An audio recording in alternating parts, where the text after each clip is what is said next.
आप अपने floor plan के साथ, आपकी घर की लोकेशन के साथ एक बार आप खुद चेक कर लीजिए, जो मैं बोलूँ अगर वो आपके घर में ना हो रहा हो, तो मैं वास्तुशास्त्र छोड़ दूँगा। जाने कितने ऐसे लोग हैं जो फ्लैट्स में रहते हैं और किराए पे रहते हैं। अब उनको तोड़-फोड़ तो कर नहीं सकते वो। तो क्या कोई ऐसा इनविजिबल वास्तु होता है जो सिर्फ़ रंगों को या नेचर को देख कर के जिससे अपन उसका वास्तु कर सकें, या आप भी तोड़-फोड़ में बिलीव करते हैं? बहुत सारे लोग आजकल रोज़ रील बनाते हैं, अलग-अलग तरह के टोटके बताते हैं कि रातों-रात पैसा आने लगेगा, जितने पैसे लिख के डालो उतने पैसे आ जाएँगे। ऐसा नहीं होता। एक सही वास्तु विशेषज्ञ कैसे ढूँढें? अगर वो व्यक्ति नक्शा लेके काम कर रहा है, तो आप अपनी प्रॉब्लम मत बताइए, उसको बोलिए वो आपके घर की प्रॉब्लम बताना शुरू करे, नक्शे को देख। अगर वास्तु है, तो क्या इस मोबाइल के अंदर जो हमारी ऐप्स हैं, अगर सही दिशा में, सही तरीके से अगर इसके अंदर ऐप्स को लगा दिया जाए, तो क्या जीवन को वो प्रभावित कर सकता है? क्या डिजिटल वास्तु नाम की कोई चीज़ होती है? देखिए, आप किसी भी पेड़ की बात करें, अगर उसमें फल नहीं लग रहे हैं, उसमें प्रॉब्लम अगर आ रही है, तो आप पत्तियों को कितना भी चमका लें, जब तक जड़ को नहीं चल ठीक करेंगे, उसकी ट्रीटमेंट ठीक नहीं होगी, तो वो पेड़ फलित नहीं होगा। तो क्या कोई ऐसा वास्तु है जो एग्रेसिव रूप से लोगों के फाइनेंस को बढ़ा दे? लगता है आप भी कुछ बहुत सारी टोटके वाली रील देख के आए हैं। आज के समय में अगर आप देखो, तो सोशल मीडिया भरा पड़ा है भिन्न-भिन्न प्रकार के सॉल्यूशंस के साथ में। कोई ये तोड़ दो बता रहा है, तो कोई कह रहा है दही खिला दो, कोई कह रहा है तेल और दही को साथ रख दो। पता नहीं मतलब क्या-क्या हैं सॉल्यूशन, ये कितने कारगर हैं या ये सिर्फ़ अपना उल्लू सीधा करने वाले काम सर, हैं? ये सब वो लोग हैं, जिनको अपनी रील बना के यूट्यूब और इंस्टाग्राम से पैसे कमाने हैं। उनको कस्टमर की, उस व्यक्ति की प्रॉब्लम से कोई लेना-देना नहीं है। पिरामिड एक ऐसी चीज़ है, उसका काम क्या है, उसका ऑब्जेक्टिव क्या है? वो एक एम्पलीफायर है। लेकिन वो एम्पलीफायर कब लगाना चाहिए और कहाँ लगाना चाहिए? कोई छत पे लगा रहा है, कोई दीवार में लगा रहा है, कोई अलमारी पे लगा रहा है, कोई ज़मीन पे लगा रहा है, किसी को नहीं पता कि क्या लगाना हुँ, है, हुँ, हुँ। कहाँ लगाना है और कितना लगाना है। कई लोग जो सैकड़ों, हज़ारों, लाखों लोग एक घर में बैठ के रील्स बनाते हैं। जिस रूम में बैठ के हम रील्स बनाते हैं, वीडियो बनाते हैं, क्या उस रूम का वास्तु हमारी सोशल मीडिया रीच को प्रभावित करता है? अब आपके हिसाब से तो लोग चमत्कार ही बुलाते हैं, लेकिन चमत्कार हाँ। मेरा नहीं है, वो तो महादेव का है। मेरे हिसाब से भी क्या, मैं तो जिनसे पूछा तो उन्होंने कहा वो चमत्कार ही होंगे, चमत्कार ही हैं।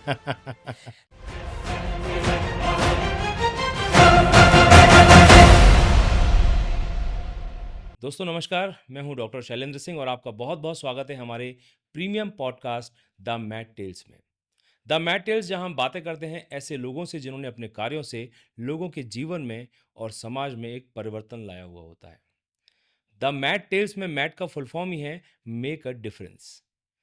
आज हम एक ऐसे विषय पे बात करने वाले हैं जो हर व्यक्ति के जीवन से जुड़ा हुआ है। दोस्तों, आज के आधुनिक दौर में हम स्मार्ट होम, आधुनिक इंटीरियर, लग्जरी लाइफस्टाइल की बहुत सारी बातें करते हैं। आपने देखा होगा भवन निर्माण के समय यहाँ का वास्तु ऐसा होना चाहिए, वहाँ का कोण ऐसा होना चाहिए। बहुत सारी इस तरह की बातें करते हैं। अक्सर आपने देखा होगा कि कई बार हम ऐसे घरों में जाते हैं जहाँ हमें अपार शांति महसूस होती है, लेकिन कई बार बड़े-बड़े बंगलों में कदम रखते ही हमारा मन बेचैन हो उठता है। इसके पीछे का विज्ञान क्या है?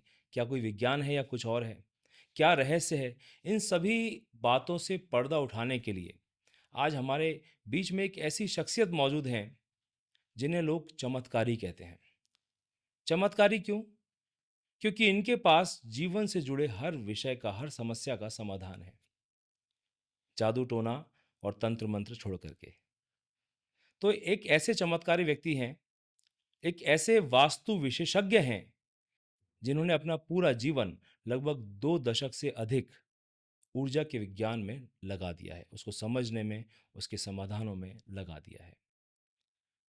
इनका मानना है कि वास्तु केवल उत्तर दक्षिण का खेल नहीं है, ये प्रकृति के 5 तत्वों और मानवीय संवेदनाओं का गहरा तालमेल है। सवालों की एक लंबी लिस्ट हमने बनाई, लोगों से हमने पूछा कि हमारे शो में एक वास्तु एक्सपर्ट आने वाले हैं, तो क्या क्या उनसे पूछने चाहिए। तो जो सवाल हमारे पास आए हैं वो ऐसे सवाल हैं जो लोगों के द्वारा लिए गए सवाल हैं। तो बहुत अधिक विलंब ना करते हुए हमारे स्टूडियो में आज बेंगलोर से पधारे हैं एक ऐसे व्यक्ति जिनके साथ आपको जान के आश्चर्य होगा कि जिनके साथ हम अपने मैट टिल्स पॉडकास्ट का पहला पॉडकास्ट शूट करना चाहते थे। पहला पॉडकास्ट अगस्त 2025 में जब हमने शुरुआत की थी, तब सबसे पहले हमने सर को कांटेक्ट किया था, सर की टीम से कांटेक्ट किया था, लेकिन समय की व्यस्तता ऐसी रही कि अगस्त के बाद से लेकर के बीतते-बीतते फरवरी आधा हो गया है और अब जाकर के समय मिला है। तो बहुत मुश्किल से सर मैं पकड़ में आए हैं। तो आज इनसे बहुत सारी प्रश्नोत्तरी करेंगे, बहुत सारी बातें करेंगे, बहुत सारी जिज्ञासाएँ हमारे मन में हैं। तो आज बहुत अधिक विलंब ना करते हुए हमारे बीच में हम स्वागत करते हैं हमारे premium podcast the Mad Tales में बैंगलोर से विशेष रूप से पधारे श्री आशीष अग्रवाल जी का। सर आपका बहुत-बहुत स्वागत है हमारे धन्यवाद। पॉडकास्ट में द मैड टेल्स में। Thank you very much for calling sir. Thank you. तो सर वास्तु के विषय में आपसे बात करनी है। वास्तु एक ऐसा विषय है जो लोगों के जीवन से जुड़ा हुआ है। जी। आज के समय में ऐसा कहा जाता है कि लगभग-लगभग हर विषय का, हर समस्या का समाधान आप वास्तु से निकाल सकते हैं। मैंने ऐसा सुना है, हालाँकि आपसे अब चर्चा करेंगे। लेकिन मैं उन सब चर्चाओं पे जाऊँ उससे पहले मैं आपसे ये जानना चाहता हूँ कि वास्तु क्या वाक़ई में कोई विज्ञान है? या ये कोई वैदिक श क्या इसका कोई जैसे वास्तु का शास्त्र अपन बोलते हैं वास्तु शास्त्र है। तो क्या वाक़ई में इसका कोई शास्त्र है? या ये कोई चाइना वग़ैरह से क्योंकि हमने फेंग शुई बहुत सुना है। तो क्या ये कोई चाइना वग़ैरह से आया हुआ कोई विज्ञान है? क्या है वास्तुशास्त्र?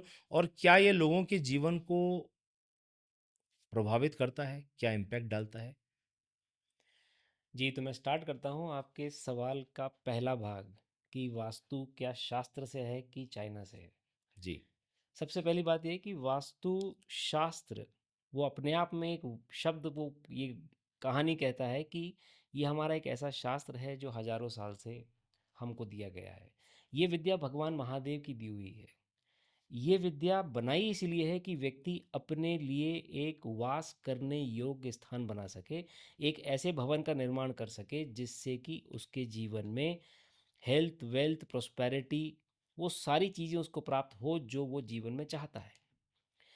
वास्तु को लेकर बहुत सारी भ्रांतियाँ हैं कि वो कहाँ का है, किसने दिया, जैसे आपने बोला चाइना से आया। हाँ, एक्चुअली में अगर आप उसका ओरिजिन देखते हैं तो हज़ारों 10,000 साल से ज़्यादा पुरानी ये विद्या है, जो महादेव ने ऋषि पराशर को दी और वहाँ से चली बृहद्रथ को और वहाँ से मिली विश्वकर्मा जी को। Vishwakarma ji is the god of architecture. इसके अलावा अगर हम शास्त्रों की बात करें तो सम्रांगण सूत्रधार, महादेव का जो शिव पुराण है उसमें कुछ भाग मिलता है। समरांगण सूत्राधार में आपको मैक्सिमम मिलेगा, सारी चीज़ें तो नगर वास्तु को लेकर टेम्पल आर्किटेक्चर को लेकर ज़्यादा है, घर के वास्तु को लेकर चीज़ें हैं बट बहुत कम। लेकिन अगर आप विश्वकर्मा प्रकाश की बात करें तो वहाँ पे आपको काफ़ी विस्तार में इसके बारे में डिटेल में समझने मिलेगा कि कैसे भवन का निर्माण होना चाहिए। यहाँ तक कि भूमि के चयन से लेके नींव की खुदाई से लेके और भवन के अंदर क्या होना चाहिए और कैसे होना चाहिए। मैं अक्सर लोगों से मिलता हूँ तो लोग बोलते हैं कि अच्छा कितनी दिशाएं हैं, मैं जब पूछता हूँ तो कोई बोलता है 8, कोई बोलता है 10, लेकिन वास्तु के हिसाब से होती हैं 16। 16। जी। हर दिशा का अपना एक गुण है, उसका अपना एक एट्रीब्यूट है। उस भवन में 16 दिशाओं में उस जगह पे होने वाला कार्य, एक्टिविटी या कोई सामान या कलर, उसका अपना एक तत्व है। उन दोनों के सम्मिश्रण से जो आपके सबकॉन्शियस माइंड में जो पैटर्न्स क्रिएट होते हैं वो आपके जीवन को चलाते हैं। ओके, आज की डेट में अगर आप लॉजिकली इसको एज अ साइंटिफिक वे में समझना चाहते हैं तो वास्तु सिर्फ सामान रखना, घर को बनाना उससे संबंधित नहीं है। ये आपके सबकॉन्शियस पैटर्न को अलाइन करने के लिए, आपकी एनर्जीज को आपके सपोर्ट में लाने के लिए एक सबसे बड़ा विज्ञान है। ओके, जिस तरीके से 2 और 2 4 हो सकते हैं, 3 और 5 नहीं हो सकते, सेम उसी तरीके से वास्तु में 16 दिशाओं में पर्टिकुलर दिशा के उस तत्व में अगर कोई दूसरा सामान है जो वहाँ नहीं होना चाहिए तो वो 100% नुकसान ही करेगा, वास्तु फ़ायदा दोष। नहीं करेगा। जिसको हम आम भाषा में आप वास्तु दोष ही बोलते हैं। ओके, दोष क्या होता है? अगर अग्नि में आप जल भर देंगे तो वो दोष हो जाएगा, दोष है। अग्नि दूषित हो जाएगी। जी, दूषित से ही दोष बना है।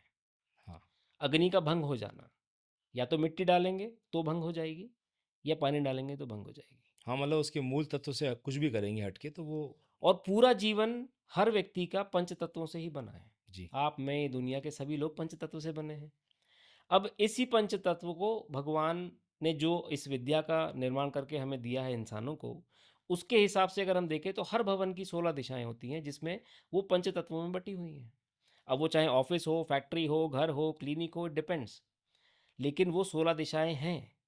और वो पंच तत्वों में बटी हैं, बराबर नहीं बटी। कोई तत्व आपके 3 दिशाओं में है, कोई 2 में, कोई 4 दिशाओं में। जी। लेकिन बात ये है कि क्या हम वास्तु को रियली ये समझ रहे हैं कि वो हमारे लिए एक इनेबलिंग फंक्शन है? ये बहुत से लोगों को नहीं पता। वास्तु एक्चुअली आपके लिए एक इनेबलिंग फंक्शन है। इनेबलिंग फंक्शन क्या है? इनेबलिंग फंक्शन है आपके कार्य में सहयोग करने वाला एक ऐसा टूल जो आपको नई ऊंचाइयों तक पहुंचाए। एक टूल जो एनेबल हो जाता है। आपके लिए वो इनेबलिंग फंक्शन बन गया। अगर आपको कैलकुलेशन करना है तो calculator is an enabling tool, हाँ, राइट? आपको वैसे कैलकुलेट करने में टाइम भी लगेगा, मेहनत भी और मिस्टेक भी, सही। लेकिन वो एक इनेबलिंग टूल है। लेकिन क्या सिर्फ इनेबलिंग टूल हाथ में रखने से आपका काम हो जाएगा? फॉर एग्जाम्पल, अगर आप व्यापारी हैं और आपका बिजनेस है और मैं आपको एक बिजनेस टूल मोबाइल में ऐप में डाल के दे दूं, तो क्या आप एक बड़े बिजनेसमैन बन जाओगे? नहीं, जब तक उसको एग्जीक्यूट और उसका जब तक आप कर्म नहीं करोगे। काम नहीं कर, तो बिल्कुल। वास्तु भी एक्चुअली काम उन्हीं लोगों के लिए आता है जो कर्म करना जानते हैं। और मजे की बात यह है कि ऐसे कुछ घरों के मैंने जब वास्तु की जहाँ पे लोग आलस फैला रहे थे, जिनको काम करने की इच्छा नहीं होती थी, उनके मनस पर वो प्रभाव पड़ा कि वो कर्मशील हो गए, वो कर्म करने लग गए, अच्छा। क्योंकि वो डायरेक्ट आपके मनस पर प्रभाव डाल रहा है। हम्म, तो वास्तु जो विद्या है वो कोई चाइना से या किसी और के देश से आई हुई नहीं है। ये मूलभूत हमारी विद्या है। अलेक्जेंडर के टाइम पे जब वो यहाँ पे उसने आक्रमण किया तो वो हमारे विश्वविद्यालयों से बहुत सारे ग्रंथ उठा के ले गया और जो नहीं ले जा सका उसने जला दिए। जी। लेकिन अगर आप आज बाहर जाके देखेंगे तो वो सारी चीज़ें जो हमारे शास्त्र की हैं वो वहाँ बाहर इंप्लीमेंट होती है। होती हैं। How and why? इंडिया की प्रॉब्लम ये होती है कि जब तक कोई चीज़ बाहर से ना आए, वो लोग उसको तवज्जो नहीं देते। कमतर आंकते हैं, कम उसको तरह। कम समझते हैं कि इससे कुछ नहीं होता। हम्म, और मेरा ये कहना होता है कि अगर आपका विश्वास नहीं है तो जस्ट डू अ प्रैक्टिकल। आप अपने फ्लोर प्लान के साथ, आपकी घर की लोकेशन के साथ एक बार आप खुद चेक कर लीजिए। जो मैं बोलूँ अगर वो आपके घर में ना हो रहा हो तो मैं वास्तुशास्त्र छोड़ दूंगा। अच्छा। इतना श्योर शॉट रहता है उसकी जो आकलन है। वो 100% ही होता है, उसमें 99% नहीं है। और सबसे बड़ी बात एक और है कि वास्तुशास्त्र ही एक ऐसी चीज़ है जहाँ पे सिर्फ एक्यूरेसी और परफेक्शन ही काम करेगा। हम्म, और वहीं पे लोग मोटा मोटा और अंदाजन से काम करते हैं, जो कि सबसे ज़्यादा जानलेवा और भयावह है। यहाँ पे सिर्फ परफेक्शन और प्रिसीशन काम करता है, क्योंकि आपके भवन की एक दिशा सिर्फ 22.5 डिग्री की है। ओके। 23 हो जाए, 22 हो जाए, 23 में वो दूसरी दिशा में जाएगी। अच्छा। तो आपको प्रिसीजन चाहिए। जो चीज़ एक जगह अच्छी है ज़रूरी नहीं कि वो दूसरे तत्व में अच्छी हो। होगी ही। तो वो हम डिपेंड करता है कि हम जब आपका सिम्टम सुनते हैं, आपकी प्रॉब्लम सुनते हैं, तो हमें वो दिशा, वहाँ पे रखा हुआ तत्व, उसका इम्बैलेंस हमें सब समझ में आने लग जाता है। जी। तो वास्तु एक्चुअली हमारे भारत की ही विद्या है जो विदेशों तक चली गई। और ये पूरी तरह से लोगों के जीवन को इम्पैक्ट करती है। 100%। उसमें कोई 1% भी कमी नहीं है कि वो हमारे जीवन को इम्पैक्ट नहीं करती। वास्तुशास्त्र सिर्फ कोई सामान को रखना, अपने इंटीरियर को कर लेना वास्तुशास्त्र नहीं है। हम्म, वास्तुशास्त्र एक्चुअली आपके सबकॉन्शियस पैटर्न को अलाइन करने की एक विद्या है। सबके सबकॉन्शियस माइंड यूनिवर्स से कनेक्टेड है। आपके साथ लोग कैसा व्यवहार करेंगे और आप कैसा बर्ताव करेंगे वो आपका एनवायरनमेंट आपके थ्रू करवा रहा है। जी। आपका कंट्रोल सिर्फ कॉन्शियस माइंड पे हो सकता है, हाँ, सबकॉन्शियस सबकॉन्शियस पे नहीं। नहीं हो सकता। सबकॉन्शियस को ड्राइव करता है आपका environment, and that's where it plays a major role. Right, right, right, right, right. अच्छा सर, आपसे आगे बात करूँ तो मैं जानना चाहता आपकी टी शर्ट पे मैं देख रहा हूँ बेसिक लिखा हुआ है। जी। तो एक तो मैं जानना चाह रहा था कि बेसिक का मतलब क्या है आपके वास्तु के हिसाब से, आपने क्यों ये वियर कर रखा है? और दूसरा, जब मेरी चर्चा आपकी टीम से हुई थी तो मैंने कहा था वो वास्तु वाले हमारे आशीष जी से, तो उन्होंने बोला कि वास्तु विशेषज्ञ नहीं लिखते, वो कुछ अलग वर्ड उन्होंने बताया था। तो मैं जानना चाह रहा था कि क्या उसके पीछे क्या लॉजिक है, इसके और उसके जी। पीछे। तो देखिए, बेसिक द वास्तु सॉल्वर। बचपन से हम लोगों ने एक चीज़ ज़रूर समझी है और सीखी है कि if you fix your basics right everything will fall in place. अगर आपकी फाउंडेशन फंडामेंटल बेसिक्स करेक्ट हैं तो चीज़ें स्वतः ही आपके जीवन में बराबर होती चली जाएंगी। और ये बात हर जगह लागू होती है। हर जगह, हर समय, हर स्थिति में। आप ये समझिए कि अगर आप अपने बेस को, अपने जड़ को छोड़ के आगे जा रहे हैं तो आपको आगे ज़्यादा बेनिफिट कभी नहीं होगा। तो इसलिए बेसिक रखने का मतलब ये था कि if I fix your basics right, आपके जीवन की मैक्सिमम प्रॉब्लम सॉल्व हो जाएगी। तो इसलिए इसका नाम हमने रखा basic the Vastu solver. Now coming to my designation, मैं कहने को लोगों के लिए वास्तु एक्सपर्ट, वास्तु कंसल्टेंट, जो आप कहना चाहें, लेकिन बहुत सारे लोगों ने मुझे ये नाम दिया कि सर आपका नाम हार्मनी एंड प्रोस्पेरिटी कंसल्टेंट होना चाहिए, बिकॉज़ मैं उनका घर में काम करने के बाद उनके जीवन में वो हार्मनी वापस आ गई, उनके जीवन में वो प्रोस्पेरिटी वापस लौट के आ गई, जिसकी वजह से लोगों ने मुझे ये बोला कि sir you are a harmony and prosperity consultant.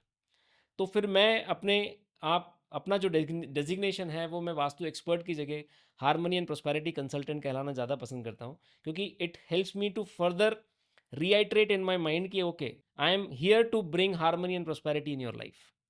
Ji, correct. तो इसलिए आपका नाम जो है हार्मनी एंड प्रॉस्पेरिटी कंसल्टेंट आपको बुलाया जाता है।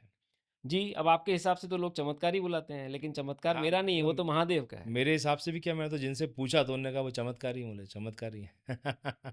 देखिए, एक आम इंसान के लिए वो चीज़ चमत्कार बन जाती है जब उनके सालों की समस्या हमारे काम करने के बाद ठीक होने लग जाती है। नहीं तो सर, क्या वाक़ई में मतलब ये देखिए, अभी तो हम एक पॉडकास्ट पे बैठे हैं, हम एक बात कर रहे हैं, चर्चा कर रहे हैं कि भई एक चमत्कारी व्यक्ति हैं, जो हर चीज़ का सॉल्यूशन रखते हैं। तो लेकिन मैं क्या जानना चाहता हूँ, क्या वाक़ई में you talk about any problem and every problem.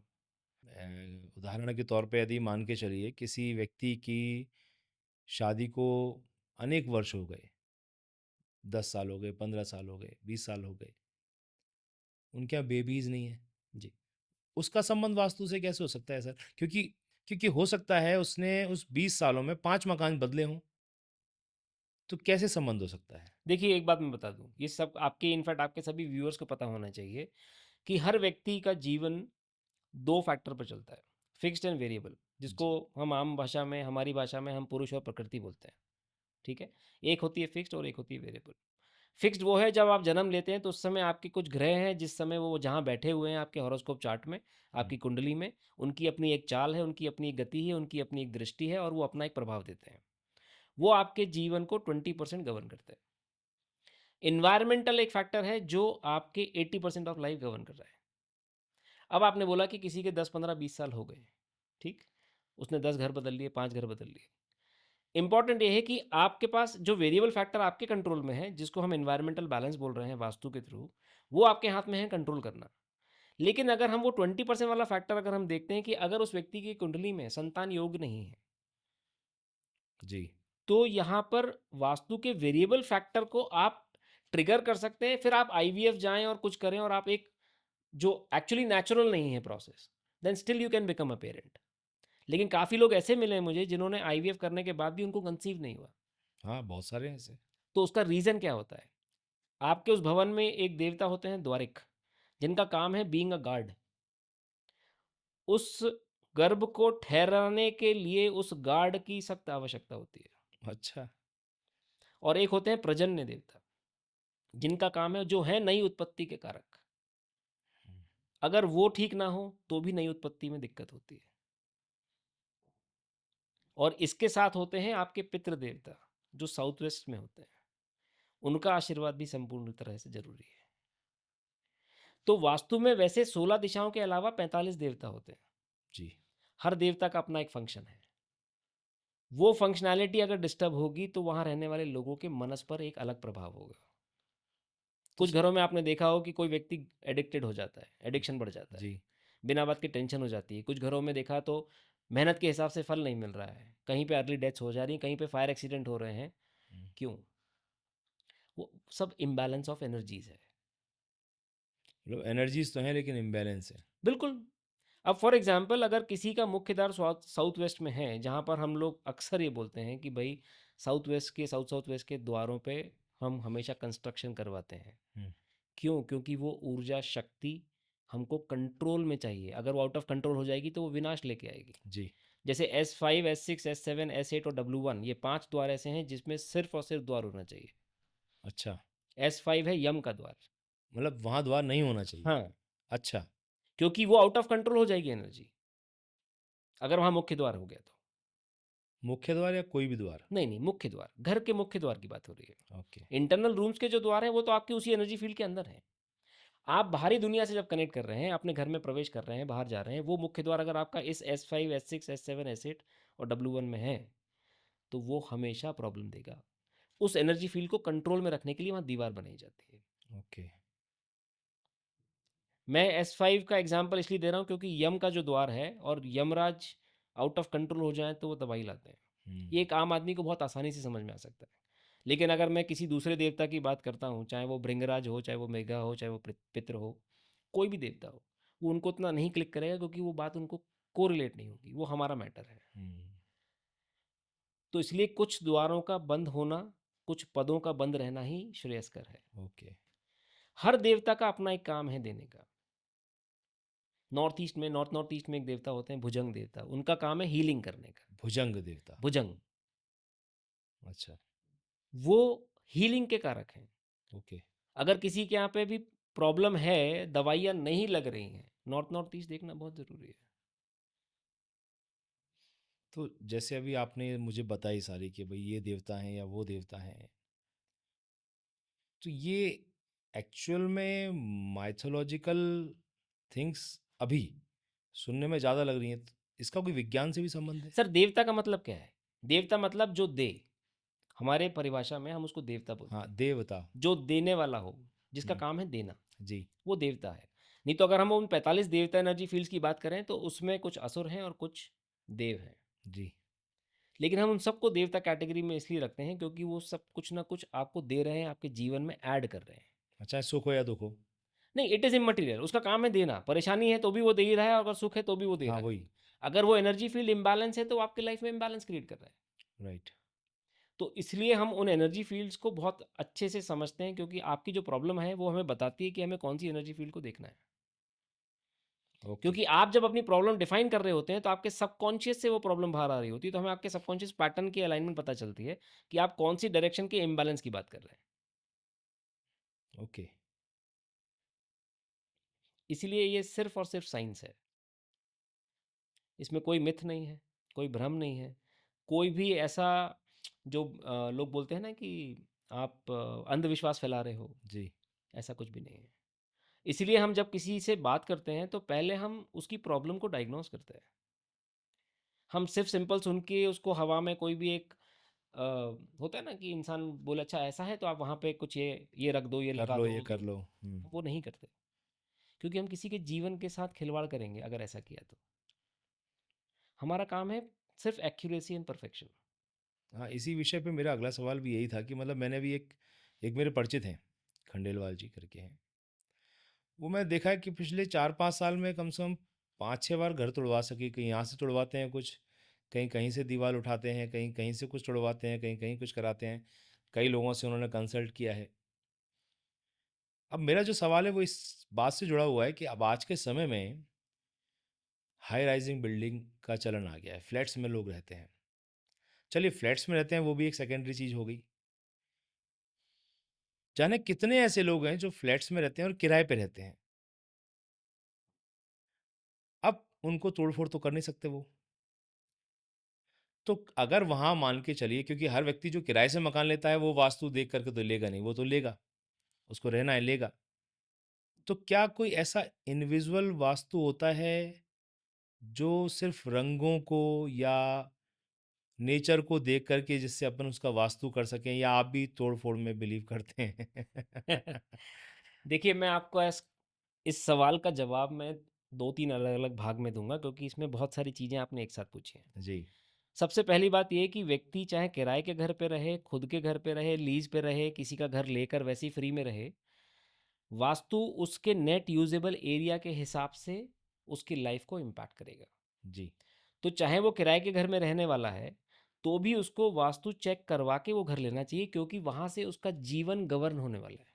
जी, खाली उसका नहीं, उसके परिवार का, उसके बच्चे, उसकी वाइफ़, उसके पेरेंट्स जो भी उसके साथ रहने वाले हैं। ट्रू, तो अपनी लाइफ़ को रिस्क में डालते हुए आप अगर बिना वास्तु चेक करे जा रहे हैं, तो you are getting into a very dangerous place, you never no.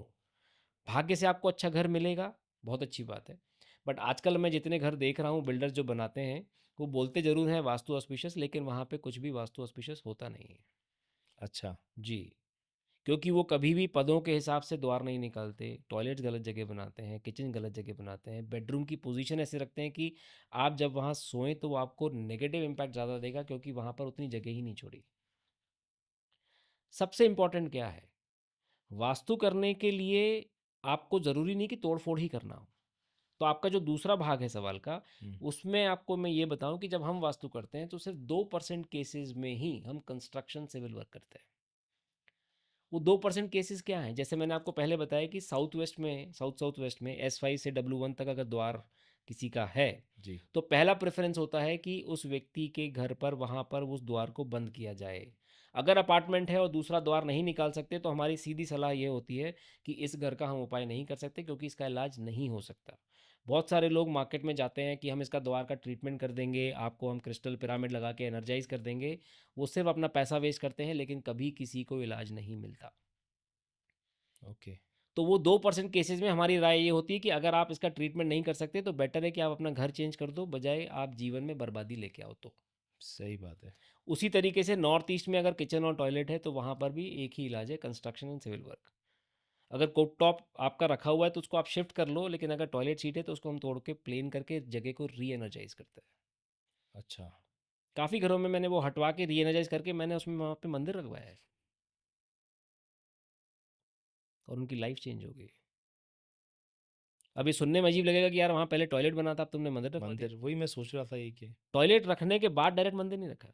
अब तो एक पूरा 30 से 45 दिन का प्रोसेस होता है उस जगह प्रोसेस को री एनर्जाइज़ करने के लिए, रिचार्ज करने के लिए, उसको शुद्ध करके उसके लायक बनाने के लिए। उसके बाद वहाँ मंदिर रखा जाता है। ओके, तो ये 2% केसेज़ में ही सिविल वर्क और कंस्ट्रक्शन वर्क होता है। अदरवाइज़ 98% ऑफ द केसेज़, चाहे व्यक्ति अपने खुद के बंगलों में रहे या अपार्टमेंट में रहे, वो छोटे-छोटे रेमेडीज़ उसको मिलते हैं, वो अपने रेमेडीज़ इम्प्लीमेंट करे and live a happy life. वो रेमेडीज़ क्या है मतलब पिरामिड और ये कील नहीं, ठोकना ऐसा-वैसा हम कुछ? कोई सामान तो पहली बात बेचते नहीं हैं। अच्छा, दूसरी बात ये, आपका प्योर कंसल्टेंट। मेरा काम है लोगों को इस बात के लिए क्लियरली ये बताना कि उसके घर के कौन-सी दिशा के कौन से तत्व में क्या इम्बैलेंस है और वो कैसे ठीक होगा। या तो चीज़ को चेंज करके, उसको हटा के, कलर करके, या वहाँ पर कोई एलिमेंट को ऐड करके, that is something which I do. तो वो एलिमेंट क्या है मीन्स वो पिरामिड वगैरह पंचतत्व ही? हैं। अच्छा, ओके, पंचतत्व इज़ 5 एलिमेंट्स, जल, वायु, अग्नि, पृथ्वी, आकाश। ओके। अब उस एलिमेंट को बैलेंस करना वो हमारा काम है। उस पर्टिकुलर एलिमेंट को जो आप वहाँ रेमेडीज़ के जिस तौर पे वजह से करने कोई वाले हैं। प्रॉब्लम आ रही है, हुँ, हुँ, हुँ। अगर वो प्रॉब्लम है, तो वो कैसे ट्रीट होगी?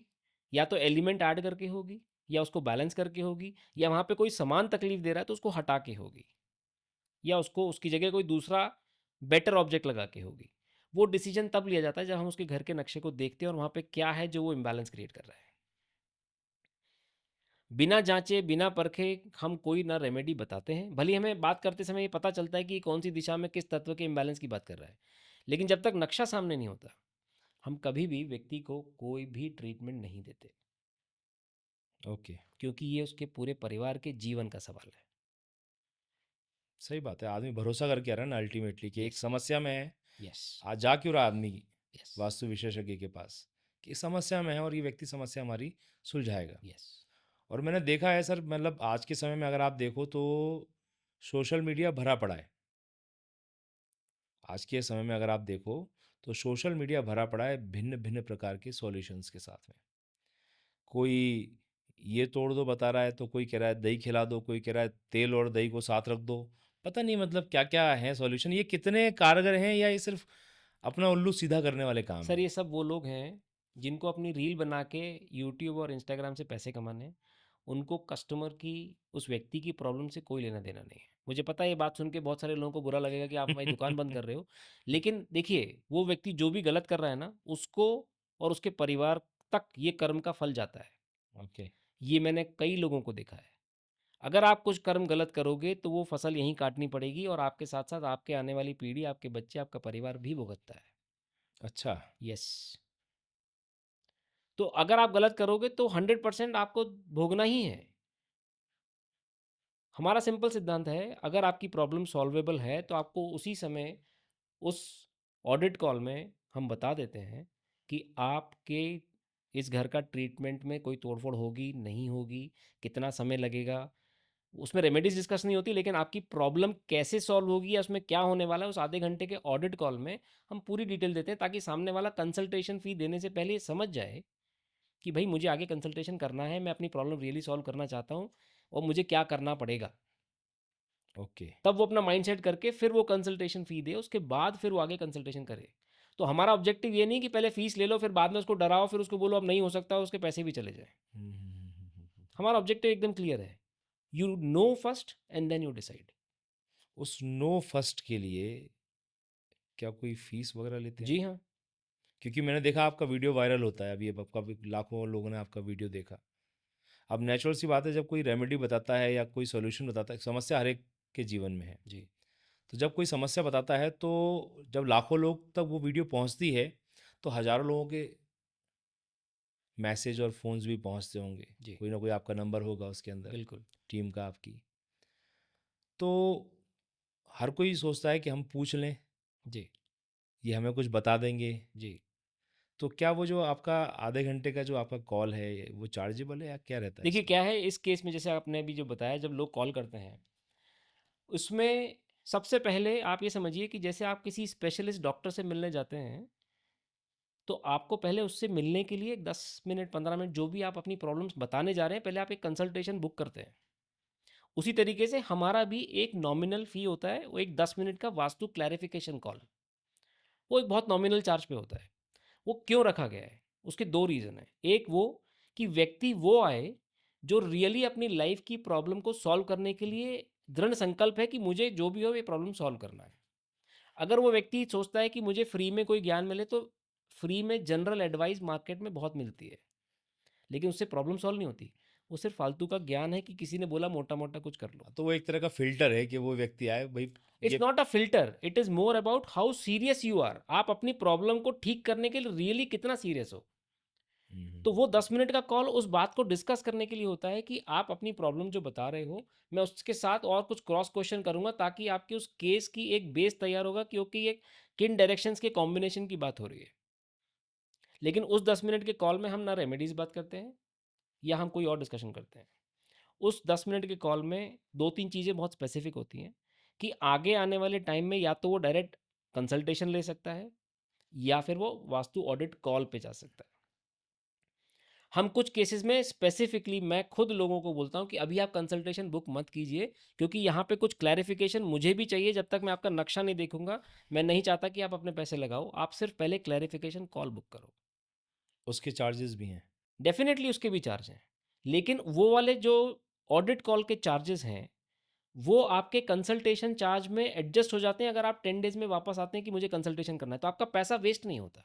ओके। आप सिर्फ सोचें कि अच्छा मैंने ऑडिट कॉल करा लिया, आप मेरे को रेमेडीज़ बता दोगे और फिर मैं कुछ करूँगा। आपके जीवन की ज़िम्मेदारी मेरी वहाँ से शुरू होती है, जब आप मेरे साथ जुड़ते हैं। हुँ, हुँ, हुँ, हुँ। तो हमें घर के वैद्य बनाने का शौक नहीं है। सीरियस सॉल्यूशंस हम ओनली। सीरियस सॉल्यूशन देते हैं क्योंकि वो ज़िम्मेदारी है हमारी। और हर स्टेप पे एक छोटा पेमेंट इसलिए है, ताकि आप अगले स्टेप के लिए पहले मेंटली प्रिपेयर हों कि हाँ, मुझे ये करना है कि नहीं करना।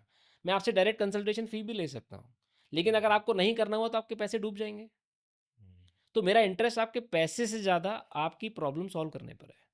But we go step by step. Right.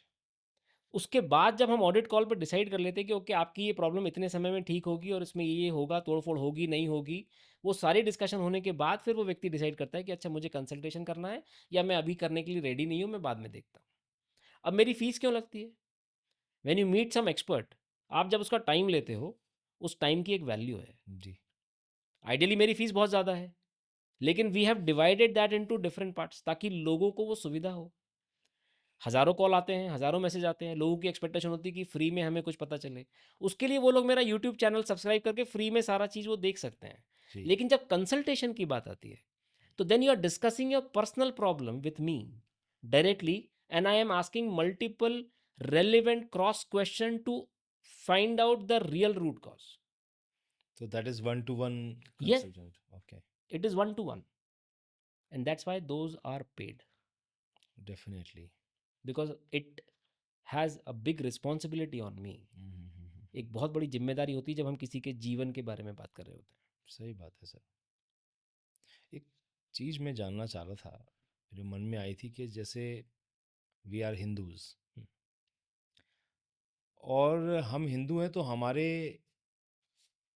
बचपन से ही हम एक चीज़ सुनते आए हैं कि भैया जो भाग्य में लिखा है वो होगा, जो भाग्य में लिखा है वो होगा।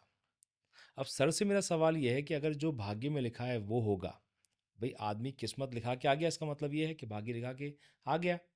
अब अगर जो भाग्य में लिखा है वो होगा, तो कोई अगर दुर्भागा व्यक्ति जिसकी किस्मत खराब है, वो परफेक्ट वास्तु वाले मकान में पहुंच गया मान लो, तो उसका भाग्य कैसे बदलेगा? एक। दूसरा सवाल मेरा ये है कि हम सब ने गीता पढ़ी है, उसमें एक लाइन आती है, कर्मण्येवाधिकारस्ते मा फलेषु कदाचन। तो मतलब कर्म से ही अगर उसका जो मतलब, तो खैर बहुत गूढ़ हो सकता है उसका, लेकिन एक जो लोगों की नॉलेज में जो इसका मतलब है वो ये है कि भाई तुम कर्म किए जाओ, और जो है फल तो सेकेंडरी मैटर है। तो अगर कर्म से ही अगर भाग्य बदलना है, कि कर्म किए जाओ तो भाग्य बदलेगा, तो अगर कर्म से ही भाग्य बदलना है तो फिर वास्तु की आवश्यकता ही कहाँ रह गई? तो यहाँ दो मैंने चीज़ें आपसे पूछी हैं कि अगर भाग्य में लिखा है और कर्म से। ठीक, जी। बहुत अच्छा प्रश्न है और इसका जवाब मैं थोड़ा विस्तार में दूंगा। जी। मैं पहले आपको दूसरे प्रश्न का उत्तर देता हूँ। आपने एक श्लोक बोला कि कर्मण्येवाधिकार रस्ते माँ फलेषु कदाचन। अक्सर लोग ये कहते पाए जाते हैं कि कर्म कर, फल की इच्छा मत कर। हम्म। ये वो बात है जो सबसे बड़ी महामूर्खता वाली बात है। मैं आपके सभी दर्शकों को ये बता दूं, ये स्टेटमेंट बहुत ही गलत इंटरप्रेटेड करके हमारे पूर्वजों तक वहाँ से चला है और जो आगे जन्म जन्मांतर चल रहा है। अच्छा। भगवान कृष्ण बहुत ही सिंपल बात करते हैं। वो ये कहते हैं, फल की इच्छा रख कर कर्म कर। कर्म करना तेरे अधिकार क्षेत्र में है, लेकिन उस फल को देना वो मेरे अधिकार क्षेत्र में है। तो तू फल की चिंता मत कर, ना कि फल की कोई फोकस ही नहीं हो, ऐसा नहीं है। फल देना मेरे पास है कि मैं कब दूंगा, कैसे दूंगा। तेरा फोकस होना चाहिए सिर्फ अपने कर्म को करने के लिए, जी। ना कि बिना फल की इच्छा करे कर्म करना। कौन है ऐसा व्यक्ति जो बिना इच्छा के अपना काम करेगा? हाँ, कोई नहीं करता। तो सबसे पहला तो इस श्लोक का अनुवाद ही बहुत गलत तरीके से रखा गया लोगों के सामने, कि लोग बिना फल की इच्छा करे बस फैक्ट्री में मजदूरों की तरह काम करते रहे। नहीं, भगवान ने बहुत क्लियरली बोला, इच्छा रख कर कर्म की शुरुआत कर, कर्म करता जा। फल मुझे पता है कि कब देना है, तो तू फल की चिंता मत कर। इच्छा जरूर कर, चिंता मत कर। हम्म। इच्छा रख कर कर्म कर। ठीक। अब पहले क्वेश्चन की बात करता हूं जी। कि अगर भाग्य ही खराब है तो फिर कर्म करने से क्या ही होगा? नहीं, भाग्य अगर खराब है और परफेक्ट वास्तु वाले घर में अगर आप चले गए। तो देखिए, भाग्य भाग्य में क्या क्या चीज़ है जो खराब है, फिर उस पर डिपेंड करते हैं, उस पर आ जाते हैं। क्योंकि लाइफ में बहुत सारे आयाम हैं। भाग्य का कौन सा हिस्सा खराब है? कि आप अकेले रहोगे, या पैसा नहीं होगा, या बच्चे नहीं सुनेंगे, या स्वास्थ्य ठीक नहीं होगा। कौन सा सुख है जो भाग्य में नहीं मिलेगा? फिर उसकी बात करनी चाहिए। जी। एक अम्ब्रेला स्टेटमेंट लोग बोल सकते हैं कि भाग्य खराब है। हम्म। भाग्य खराब अगर होता तो आप मनुष्य जीवन नहीं ले रहे होते। अगर भाग्य खराब होता तो आप कोई पशु पक्षी जीव जंतु बन के पड़े होते। तो सबसे पहले इंसान को भाग्य को कोसना बंद कर देना चाहिए। जी। अब अगर व्यक्ति का आपके हिसाब से अगर भाग्य खराब है तो, और अगर वो सही जगह पहुंच गया, तो क्या भाग्य बदल जाएगा? हम्म। या अगर वो कर्म करता है तो क्या उससे वो भाग्य बदल सकता है? कर्म करने से तो भाग्य बदला ही जा सकता है। आपने भी सुनी होगी बहुत पहले की एक स्टोरी, सत्यवान सावित्री की। हाँ। सावित्री ने कर्म किया, उसको पता था कि उसका पति मरने वाला है, फिर भी वो कर्म करी उसने। वो अपने साथ गई उसके जंगल और यमराज के पीछे जाके उसके प्राण लेके आई। हाँ, मर चुका था, वो तो जा ही चुका था। कर्म किया उसने, कर्म से भाग्य बदला। हम्म। तो ये प्रत्यक्ष उदाहरण है। कर्म से आप बहुत चीज़ें बदल सकते हो। अब अपने क्षेत्र में कर्म क्या है? कर्म ये कि मान लीजिए मैंने आपको बोला कि शैलेंद्र जी, आपके इस घर में ये समस्या है और ये ट्रीटेबल नहीं है। आप तुरंत इस घर को बदल दीजिए, क्योंकि आपके यहाँ पे आप रेंट पे रहते हैं और ये घर तोड़ फोड़ किया नहीं जा सकता। नहीं आ सकता। तो अब आपके लिए कर्म ये है कि तुरंत जल्द से जल्द आप एक अच्छा दूसरा घर ले लें। हाँ। ये आपका कर्म होगा, हम्म। अपने उस भाग्य को बदलने के लिए, कि आप एक सही जगह पहुंच जाएं जिससे कि वो ऊर्जा शक्ति आपको सपोर्ट करने लगे। यार अगर हम और मेहनत करें वो सॉल्यूशन नहीं है। मेहनत कीजिए। तो मेहनत क्या करना है आपका? उस एनवायरनमेंट में जहाँ पे आप ऑलरेडी एक ऐसी जगह पे हैं जो ऊर्जा आपके विपरीत काम कर रही है, तो आप ऊर्जाओं के विपरीत कितनी भी मेहनत कर लें, ऊर्जा आपको सपोर्ट नहीं करेगी। ऐसे बहुत सारे क्लाइंट मिले मुझे कि हम कितनी भी मेहनत करते हैं, हमें वो आउटकम नहीं मिलता। हाँ, मैंने भी सुना है ऐसा तो कई बार। मैंने तो देखे हैं, बहुत सारे आए मेरे पास। फिर ट्रीटमेंट के बाद पता चलता है कि हाँ, now we are getting supported. तो ओके। कर्म भी सही दिशा में करना है। अगर आपको ये पता चल जाए कि हाँ भाई, मुझे इस दवाई से, इस तरीके से काम करने से मेरे को फ़ायदा है, तो आप वो काम करोगे ना। नेचुरल सी तो अगर आपको मैं ये बोल दूँ कि भाई शैलेंद्र जी, अब आपको ये घर बदलना है क्योंकि आपको नुकसान कर रहा है, उसका ट्रीटमेंट नहीं हो सकता, तो आपका पहला कर्म ये होना चाहिए कि आप एक अच्छा घर लो, ताकि आपकी जो जीवन में होने वाली पीड़ाएँ हैं वो खत्म हो जाए। ढूँढने लग जाऊँ मैं उसको। राइट? हुँ, तो कर्म तो करना ही पड़ेगा। अब अगर व्यक्ति का भाग्य खराब है और वो अच्छे घर में आ गया, तो वो भाग्य की परिभाषा क्या थी उसकी पहले घर में आने से पहले, वो जानना ज़रूरी है। हुँ, तो आप एक ब्रॉड स्टेटमेंट में अगर ये कहते हैं कि हाँ, भाग्य खराब वाला व्यक्ति अगर इस घर में आ जाए, जिसमें वास्तु बहुत अच्छा है, हुँ। तो वो कौन-सी खराब चीज़ लेके आया था इसमें, वो देखना वो ज़रूरी है। देखना ज़रूरी है। राइट। जैसे सर अभी आज के समय में मैंने आपसे किराए के फ्लैट्स की बात की या वास्तु दोषों की बात की। आज हम एक ऐसे समय में हैं जहाँ सब कुछ डिजिटलाइज़ है। डिजिटल युग जिसे बोलते हैं। हाँ जी। अब बड़ा अलग सा क्वेश्चन है, मतलब मेरे माइंड में आया है तो मैंने कहा पूछूं आपसे। अब पता नहीं ये रिलेटेबल है भी कि नहीं। आज हमारा मोबाइल है। हुँ, अब मोबाइल आज के समय में हर व्यक्ति कम से कम 10 से 12 घंटा या उससे अधिक हुँ, मोबाइल के साथ बिताता है। जी, काम भी कर रहा है उसमें वो मेल भी चेक कर रहा है, भेज भी रहा है, वीडियो भी देख रहा है, व्हाट्सएप भी खुला है, बहुत सारी चीज़ें कर रहा है। तो हो सकता है आपको हँसी आए क्योंकि मुझे नहीं पता कितना रिलेटेबल सवाल है, लेकिन क्या वाक़ई में अगर वास्तु है, तो क्या इस मोबाइल के अंदर जो हमारी ऐप्स हैं, मेल है, हमारी व्हाट्सएप है, फ़ेसबुक है, मैसेंजर्स हैं अलग-अलग, क्या इनका अरेंजमेंट हमारे जीवन को प्रभावित कर सकता है? क्या अगर सही दिशा में, सही तरीके से अगर इसके अंदर ऐप्स को लगा दिया जाए, तो क्या जीवन को वो प्रभावित कर सकता है? क्या डिजिटल वास्तु नाम की कोई चीज़ होती है? मुझे आपकी बात सुन के बहुत हँसी आई, क्योंकि कुछ समय पहले किसी सज्जन ने पूछा था मुझे। आजकल कुछ लोग हैं जो इस नाम से कुछ ना कुछ बेच रहे हैं और मार्केट में लोगों को बता रहे हैं कि डिजिटल वास्तु से आपका मोबाइल ठीक करके आपका जीवन सुधार दूँगा। अच्छा। मतलब मेरा सवाल रिलेटेबल तो था। रिलेटेबल, हाँ, बोल सकते हैं। एक ऐसा मिथ है जो लोगों को गुमराह किया हुआ है। लेकिन हाँ, एक चीज़ मैं ज़रूर बोलूँगा, क्योंकि हम बात कर रहे हैं सबकॉन्शियस माइंड और सबकॉन्शियस पैटर्न की। आप उसको इस तरीके से देखें कि जब तक आपकी ज़मीनी ऊर्जा आपके संतुलन में नहीं है, ये सब ऊपरी चीज़ें जो जीवन में 0.01% ही इम्पैक्ट करती है आपकी लाइफ में, उसका उतना फ़र्क नहीं पड़ेगा। लेकिन सर 10 से 12 घंटे इसी में अपन लगे हुए हैं। लेकिन आप रह कहाँ रहे हैं? कौन-सी ऊर्जा शक्ति में बैठे हैं? आपकी फ़िज़िकल पूरी जो बॉडी है और जो सबकॉन्शियस अलाइन्ड है, हुँ। वो कहाँ से अलाइन्ड है? वो तो हमारे घर से, हमारे ऑफ़िस से अलाइन्ड है। वो एनवायरनमेंट को बैलेंस करना ज़रूरी है, ना कि मोबाइल को। लेकिन हमारे जीवन का आज 70% डाटा डेटा है, आप तो नहीं। आप कहाँ हैं? हम फिज़िकली तो ख़ैर। फ़िज़िकली क्या, मेंटली, सबकॉन्शियसली आप यहीं पर पृथ्वी पर हैं। जी, जी, जी, जी, जी। सबकॉन्शियसली अगर आप इस मोबाइल पे कनेक्टेड भी हैं, तो ये तब ज़्यादा एक्स्ट्रा कारगर होगा जब आपका घर पहले बैलेंस हो जाए, उसके बाद आप अपने होम स्क्रीन पे कुछ बटन सही जगह रखें, तो हो सकता है, मैं सिर्फ़ इसलिए बार-बार बोल रहा हूँ, हो सकता है मतलब कि वो इसमें भी अपन 0.01% आपको इफ़ेक्ट दे दे। यानी इसमें भी अपन 16 दिशाएँ ये सब हो सकती हैं? देखिए, मार्क करने वाला तो कहीं भी कर सकता है।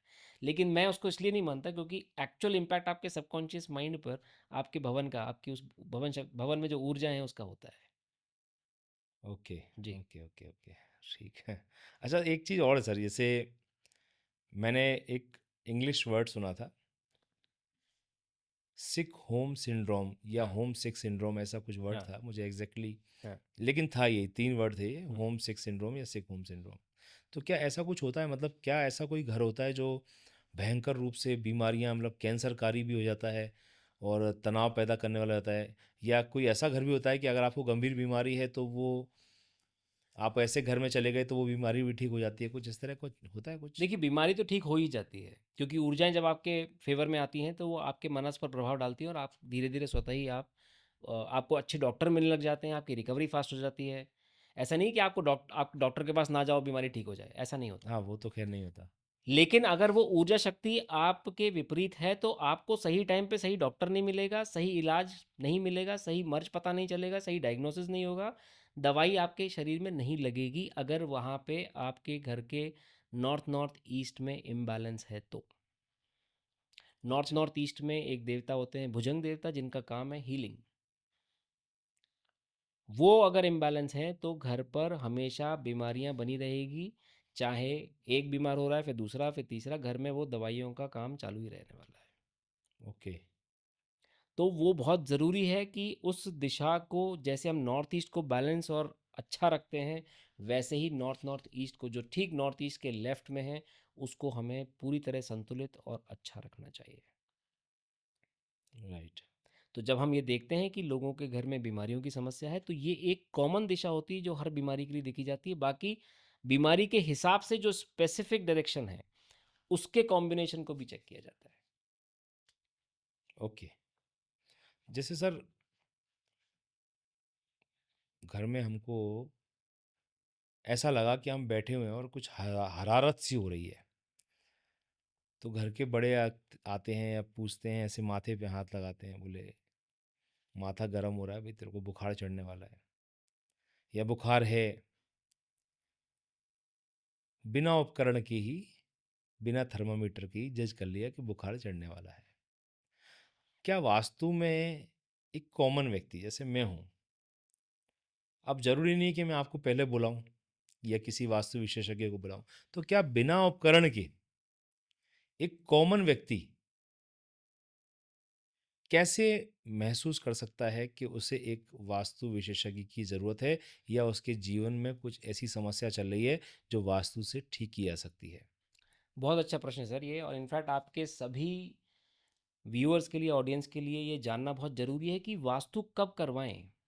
अगर आप पहले नहीं करवा पाए तो आपको ये देखना पड़ेगा कि आपके जीवन में, घर में रहने वाले लोगों के लाइफ में कोई रेगुलर पैटर्न अगर चल रहा है कुछ समय से, मतलब पैटर्न मतलब? लगातार नुकसान होना, लगातार बीमार पड़ते रहना, पैसा आ रहा है लेकिन रुक नहीं रहा, बचत नहीं हो रही है, बच्चे का पढ़ने में मन नहीं लग रहा है, बिना बात के एंग्जाइटी, टेंशन, झगड़ा, फ्रस्ट्रेशन, इरिटेशन, घर में घुसते से ही भारीपन, मतलब ऐसा कि अरे क्यों, इससे अच्छा तो भारी थे, आपस में बोलचाल बंद होना, एक दूसरे के प्रति कुछ भी कोऑर्डिनेशन नहीं होना, आपको रात में नींद ना आना, स्लीपलेसनेस हो जाना। इनफैक्ट आप जब से गए हो उस घर में लोग आपके बारे में उल्टा सीधा बोल रहे हैं, नाम खराब हो जाना, हम्म। या जीवन में सब कुछ करने के बाद भी जीवन की प्राप्ति ना होना। ऐसी बहुत सारी चीज़ें हैं जो आपकी लाइफ को गवर्न करती है।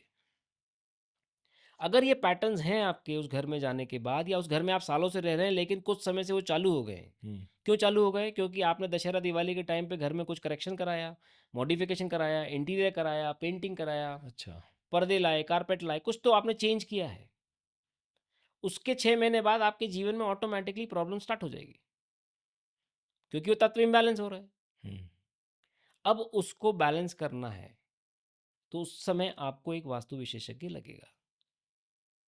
ओके।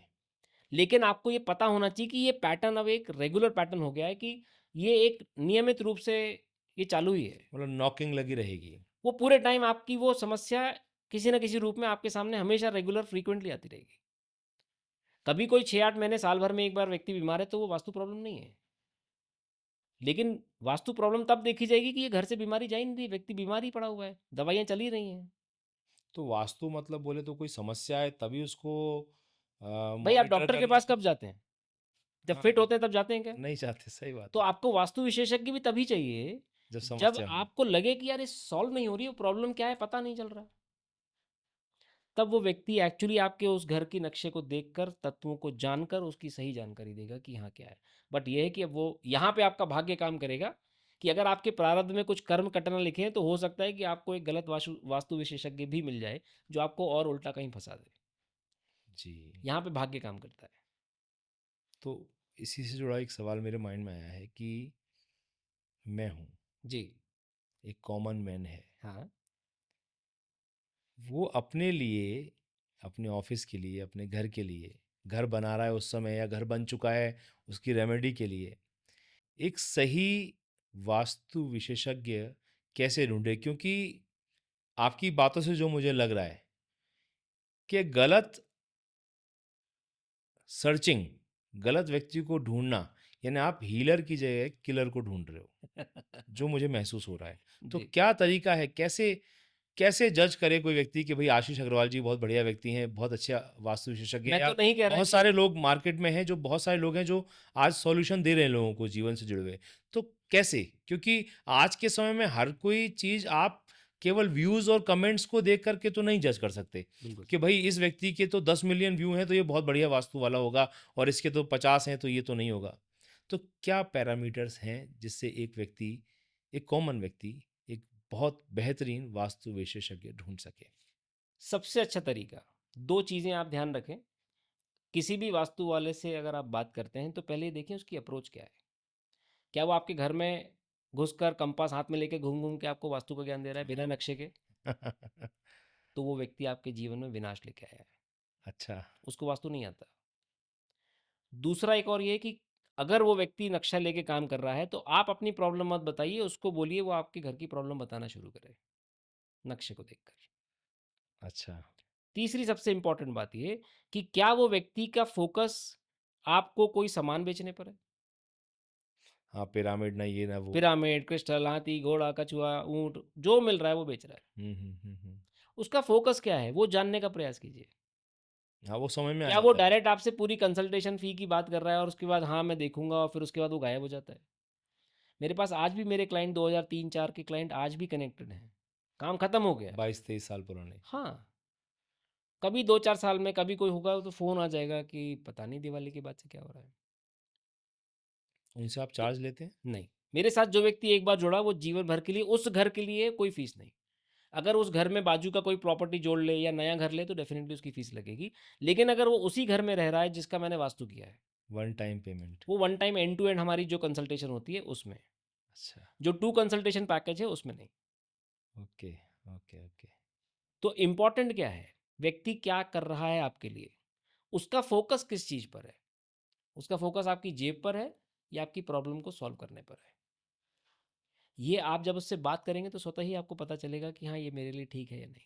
तो हो सकता है वो आपकी बात सुन के कोई देख ले, बोले, अब कोई किसी के यहाँ जाए, नौसिखिया हो और वो जाके यही बोले कि भई वो आशीष जी ने बोला था कंपास वाले और ये होते हैं, तो वो जाके सीधे यही बोले कि हमें नक्शा दिखाओ। ठीक है, तो उसको बोलिए नक्शा देख के प्रॉब्लम बता दे।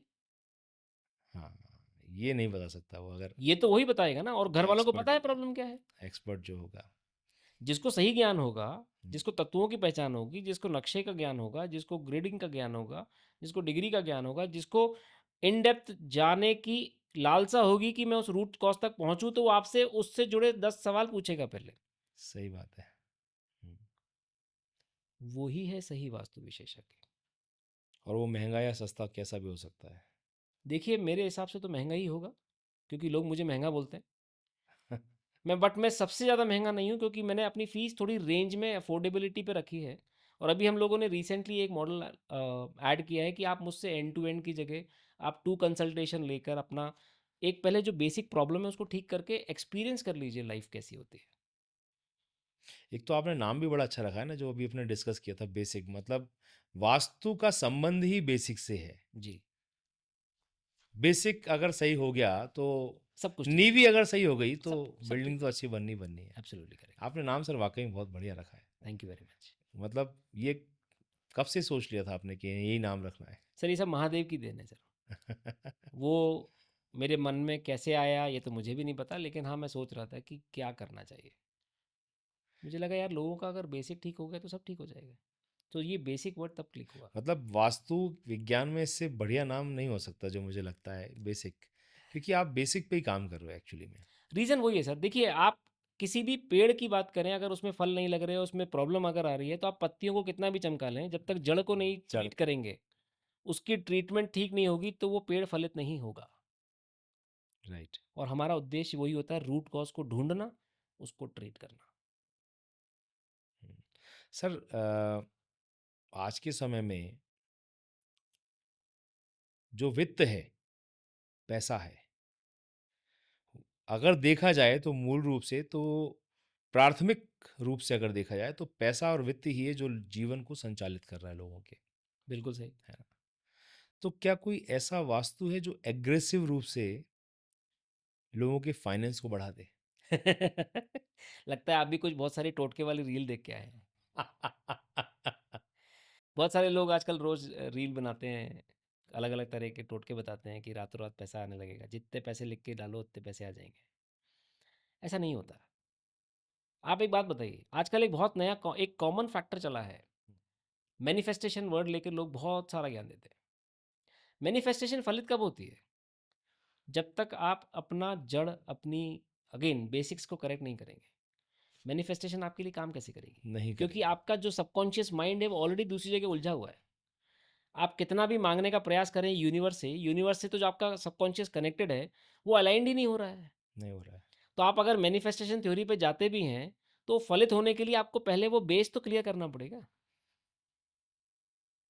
लेकिन लोगों को चाहिए शॉर्टकट, और जो शॉर्टकट होते हैं वो लॉन्ग टर्म गोल कभी नहीं देते। ये हमेशा ध्यान रखिए। हाँ, शॉर्टकट लॉन्ग टर्म गोल तो नहीं दे तो सकते। अगर आपकी लाइफ का लॉन्ग टर्म गोल है कि मुझे जीवन भर बढ़िया अच्छा पैसा, सुख, शांति, प्रेम, सौहार्द, स्वास्थ्य सब चाहिए, तो शॉर्टकट के पीछे नहीं भागना चाहिए। हम्म, राइट। नहीं, तो बात आपकी बिल्कुल सही है, क्योंकि वो कहते हैं ना कि आसान रास्ता जो होता है वो कभी भी मंजिल पे सही से नहीं पहुंचा सकता। बिल्कुल सही। कुछ ना कुछ तो। लोगों को लगता है कि कठिन रास्ता है, लंबा रास्ता है, या इतना कौन टाइम लगाए। जैसे हमारे पास जब कोई क्लाइंट आता है तो हम बोलते हैं देखिए ये मैजिक नहीं है। मुझे पता है कि वास्तु का इम्पैक्ट जब हम इम्प्लीमेंटेशन करते हैं रेमेडीज़, वो 45 डेज़ के अंदर उसका इम्पैक्ट दिखने लग जाता है। हम्म, और कुछ जगहों पे हमने देखा है 15 से 20 दिन में उनके पास काफ़ी रिजल्ट, लोग आते हैं बताते हैं कि अरे अभी ये चल रहा है, ये चल रहा है। बट उसके बाद भी हम मिनिमम 45 डेज़ का वेटिंग पीरियड रखते हैं। आपके सबकॉन्शियस माइंड तक कोई पैटर्न को रजिस्टर होने के लिए मिनिमम एक चक्र, जो हमारे 7 चक्र हैं उसमें एक चक्र को पार करने के लिए कम से कम 3 या 13 दिन मैक्सिमम। अच्छा। तो उस हिसाब से सातों चक्रों को पार होकर रजिस्टर होने के लिए 21 से 91 डेज का टाइम लगता है। हाँ हाँ हाँ। बट हमने अपने एक्सपीरियंस में देखा कि अराउंड 45 डेज में आपको रिजल्ट्स की मूवमेंट दिखना शुरू हो जाती है। रिजल्ट्स क्या है? आपके माइंड के सबकॉन्शियस पैटर्न का अलाइन होना और आपको जीवन में वो मिलते जाना जिसकी आप कामना कर रहे हैं। हाँ, कई बार देखा है वहाँ आदमी मेहनत किए जा रहा है, सर फोड़े जा रहा है, सालों हो गए काम करते करते, लेकिन कोई रिजल्ट रिजल्ट। नहीं आ रहे हैं। यस। काम भी ईमानदारी से कर रहा है, यस। मेहनत भी कर रहा है। वहाँ पर वो बहुत इंपॉर्टेंट है। दो चीज़ें, वो वहाँ पे इसलिए फंसा हुआ है क्योंकि प्रारब्ध का कुछ कर्म कटा नहीं। कर्म वास्तु काट देगा। वास्तु से वो एक ऐसी जगह पहुंचेगा जिससे, और वास्तु भी वो कब कर पाएगा? जब उसका वो कर्म कट जाएगा तब वो इम्प्लीमेंट कर पाएगा। मेरे पास कुछ क्लाइंट ऐसे आए जिनको मैंने फर्स्ट लेवल ट्रीटमेंट दिया, 8-8 महीने तक वो इम्प्लीमेंट ही नहीं कर पाए। फीस दे दिया, सब कुछ हो गया, अच्छा, पैसे देने के बाद भी बात वो इम्प्लीमेंट नहीं कर पा रहे हैं। घर में ओके। बोले कुछ ना कुछ प्रॉब्लम चल रही है, कभी बाहर जा रहे हैं, कभी कुछ प्रॉब्लम, कभी कोई बीमार, कभी कुछ, लेकिन इम्प्लीमेंट नहीं कर रहे। वो भी एक तरह का दोष है। नहीं, वो दोष नहीं है, वो दोष ट्रीट ही नहीं कर पा रहे हैं क्योंकि वो प्रारब्ध से वो कर्म कट नहीं पा रहा ना उनका। ओके। लेकिन एक बार फिर मुझे लगा कि अब ये फाइल काफ़ी दिन से ओपन है, I have to close it. मैंने उनको फ़ोन करके बोला देखो सर, आपका जीवन है, अगर आपको नहीं ठीक करना दैट इज़ योर कॉल, लेकिन मैं अब आपका केस डिसमिस कर रहा हूँ क्योंकि अगर आप नेक्स्ट 2 वीक्स में कोई इंप्लीमेंटेशन नहीं कर रहे तो I am not interested in your life. आपको आपके जीवन की नहीं पड़ी है, मैं आपके जीवन के पीछे क्यों भागूँ? सही है। तो 2 हफ्ते का टाइम दिया था उन्होंने, विद इन अ वीक उन्होंने फर्स्ट लेवल रेमेडी के 80% काम करके फोटोज़ भेज दिए। इम्पैक्ट मिला उनको। मिला उनको 2-2.5 महीने लगा, but they have seen that impact. और फिर उसके बाद तो नाउ अभी उनका नया घर बन रहा है, तो now they want me to do that from the beginning. Okay. बात यह है कि आपके पास सॉल्यूशन होते हुए भी अगर आप उसको इम्प्लीमेंट नहीं कर पा रहे हैं, हम्म, आप ये समझ जाइए ये महादेव का बहुत ही सिंपल, ये मैं काफ़ी सालों से ऑब्जर्व कर रहा हूँ, ये महादेव का एक सिंपल लॉजिक है कि अभी उसका कुछ बाकी है पुराना, इशारा। जो अभी तक हुआ नहीं इसलिए, और जैसे ही वो हो जाएगा वो व्यक्ति खुद ही, मेरे पास लोग 4-4 साल बाद लौट के आए हैं कि सर वो उस समय रह गया था, अब हमको वास्तु करना है। आउट ऑफ द ब्लू कभी फ़ोन आ जाता है, सर वो उस समय बात हुई थी, 4 साल हो गए। हाँ, अचानक से। मैं कहा 4 साल हो गए, मुझे थोड़ी याद रहेगा 4 साल हो गए। लेकिन बात यह है कि आपके पास सॉल्यूशन था उस समय, आपने इम्प्लीमेंट नहीं किया, आपके जो कर्म कटने थे 4 साल में वो कट गए, अब आप वापस आए हो तो महादेव ने सद्बुद्धि दी, अब आप इम्प्लीमेंट कर रहे हो। Right right right. सर, जैसे हर कमरे का, हर भवन का वास्तु होता है। अब हम इस कमरे में बैठे हुए हैं, या कई लोग जो सैकड़ों, हजारों, लाखों लोग हैं घर में बैठ के रील्स बनाते हैं, या जूम पे मीटिंगें चल रही हैं, या कोई ना कोई वीडियो बनाते हैं सोशल मीडिया में अवेयरनेस के लिए, कोई इन्फॉर्मेटिव वीडियो बनाते हैं, फनी वीडियो बनाते हैं। तो जिस रूम में बैठ के बनाते हैं उस रूम का भी कोई ना कोई वास्तु तो होता ही है। तो उस रूम का वास्तु, जिस रूम में बैठ के हम रील्स बनाते हैं, वीडियो बनाते हैं, क्या उस रूम का वास्तु हमारी सोशल मीडिया रीच को प्रभावित करता है? देखिए, पहली बात ये कि कमरे का वास्तु नहीं, पूरे भवन का वास्तु होता है। ओके। पूरे भवन का एक ही सेंटर होता है, ब्रह्म स्थान। हर हम्म, कमरे का सेंटर नहीं होता है। अब उस पूरे भवन में 3 ऐसी दिशाएं हैं जो नेगेटिव हैं, 13 ऐसी दिशाएं जो अलग अलग काम के लिए बनी हैं। जी। अब अगर आपका काम स्किल से संबंधित है, तो उस स्किल की दिशा में साउथ वेस्ट में अगर कोई दोष है, तो आप कहीं भी बैठेंगे तो भी वो स्किल की दिशा का दोष आपको वो प्रॉपर आपके स्किल्स को यूटिलाइज नहीं करने देगा। और जहाँ तक बात आती है रीच की, कि आप मार्केट में आगे कितना बढ़ पाते हैं, तो जब तक आर्यमा देवता आपको सपोर्ट नहीं करेंगे, आपका नेटवर्क उतना बढ़ेगा नहीं। आर्यमा देवता। अच्छा, वास्तु के देवता भी अलग अलग ही हैं? देखिए, मैंने आपको बताया ना, ये वो भगवान नहीं है कि राम हो गए, कि कृष्ण हो गए, ये कि जो हमारे शंकर। 33 कोटि देवता हैं उनमें आते हैं क्या? सर, कोटि है वो, करोड़ हाँ, नहीं है। कोटि कोटि बोल रहा हूँ मैं, हाँ, प्रकार। तो वो आप ठीक है। 33 कोटि देवता इज डिफरेंट। ये जो वास्तु के लिए जो 45 देवता हैं, ये अलग हैं। इसमें आपको इंद्र भी मिलेंगे, तो भुजंग भी मिलेंगे, तो अदिति भी मिलेंगी, तो दिति भी मिलेंगी। बहुत सारे देवता हैं। आर्यमा भी मिलेंगे। आर्यमा भी मिलेंगे, भूधर भी मिलेंगे, विवस्वान भी मिलेंगे, मित्र भी मिलेंगे। ओके। उन सब का अपना अपना काम है। सर, ऐसा जैसे आज की डेट में आप, जैसे मैं सुनता रहता हूँ, तो नेचुरल सी बात है आप भी कहीं ना कहीं वास्तु के लोगों को सुनते होंगे या देखते होंगे, नज़र में तो आ ही जाता होगा कुछ ना कुछ। तो कोई ऐसी चीज़ है जिसको देख करके, अंधविश्वासी चीज़ की बात कर रहा हूँ मैं, जिसको देख के आपको चिढ़ होती हो कि यार ये क्या मतलब चल रहा है ये? देखिए, मैं गलत इसलिए नहीं बोलता, लोग क्या करते हैं, पिरामिड की बात करता हूँ एग्जाम्पल, ठीक है। आज की डेट में पिरामिड बड़ा कॉमन सा एक चीज़ हो गया है, साथ में क्रिस्टल, कछुआ, हाथी घोड़ा लोग साथ में बेचना जी शुरू जी कर जी दिए। जी जी जी। पिरामिड एक ऐसी चीज़ है, उसका काम क्या है, उसका ऑब्जेक्टिव क्या है, वो एक एम्पलीफायर है। लेकिन वो एम्पलीफायर कब लगाना चाहिए और कहाँ लगाना चाहिए? कोई छत पे लगा रहा है, कोई दीवार में लगा रहा है, कोई अलमारी पे लगा रहा है, कोई ज़मीन पे लगा रहा है, किसी को नहीं पता कि क्या लगाना है, कहाँ हम्म। लगाना है और कितना लगाना है। अब आप इसको ऐसा समझिए कि एक पेशेंट है जो आईसीयू में है। जी। अब आप उसको मल्टीविटामिन का इंजेक्शन लगाए पड़े हो, वो ठीक हो जाएगा क्या? कभी भी नहीं होगा। मल्टीविटामिन कब दिया जाता है? जब पेशेंट आईसीयू से निकल के जनरल वार्ड में जाए, फिर उसके बाद अपने घर चला जाए, फिर उसकी रिकवरी फास्ट हो, फास्ट रिकवरी उसके के लिए लिए। आप एग्जैक्टली। मल्टीविटामिन लगोगे। एग्जैक्टली। अब आप बोल रहे हो कि भाई आदमी की तकलीफ चाहे कुछ भी हो, मैं तो पिरामिड लगा देता हूँ, क्रिस्टल लगा देता हूँ, बस बाकी तो वो पिरामिड क्रिस्टल ही काम कर देगा। ऐसे कैसे करेगा? जी। मुझे तब गुस्सा नहीं, दुख होता है।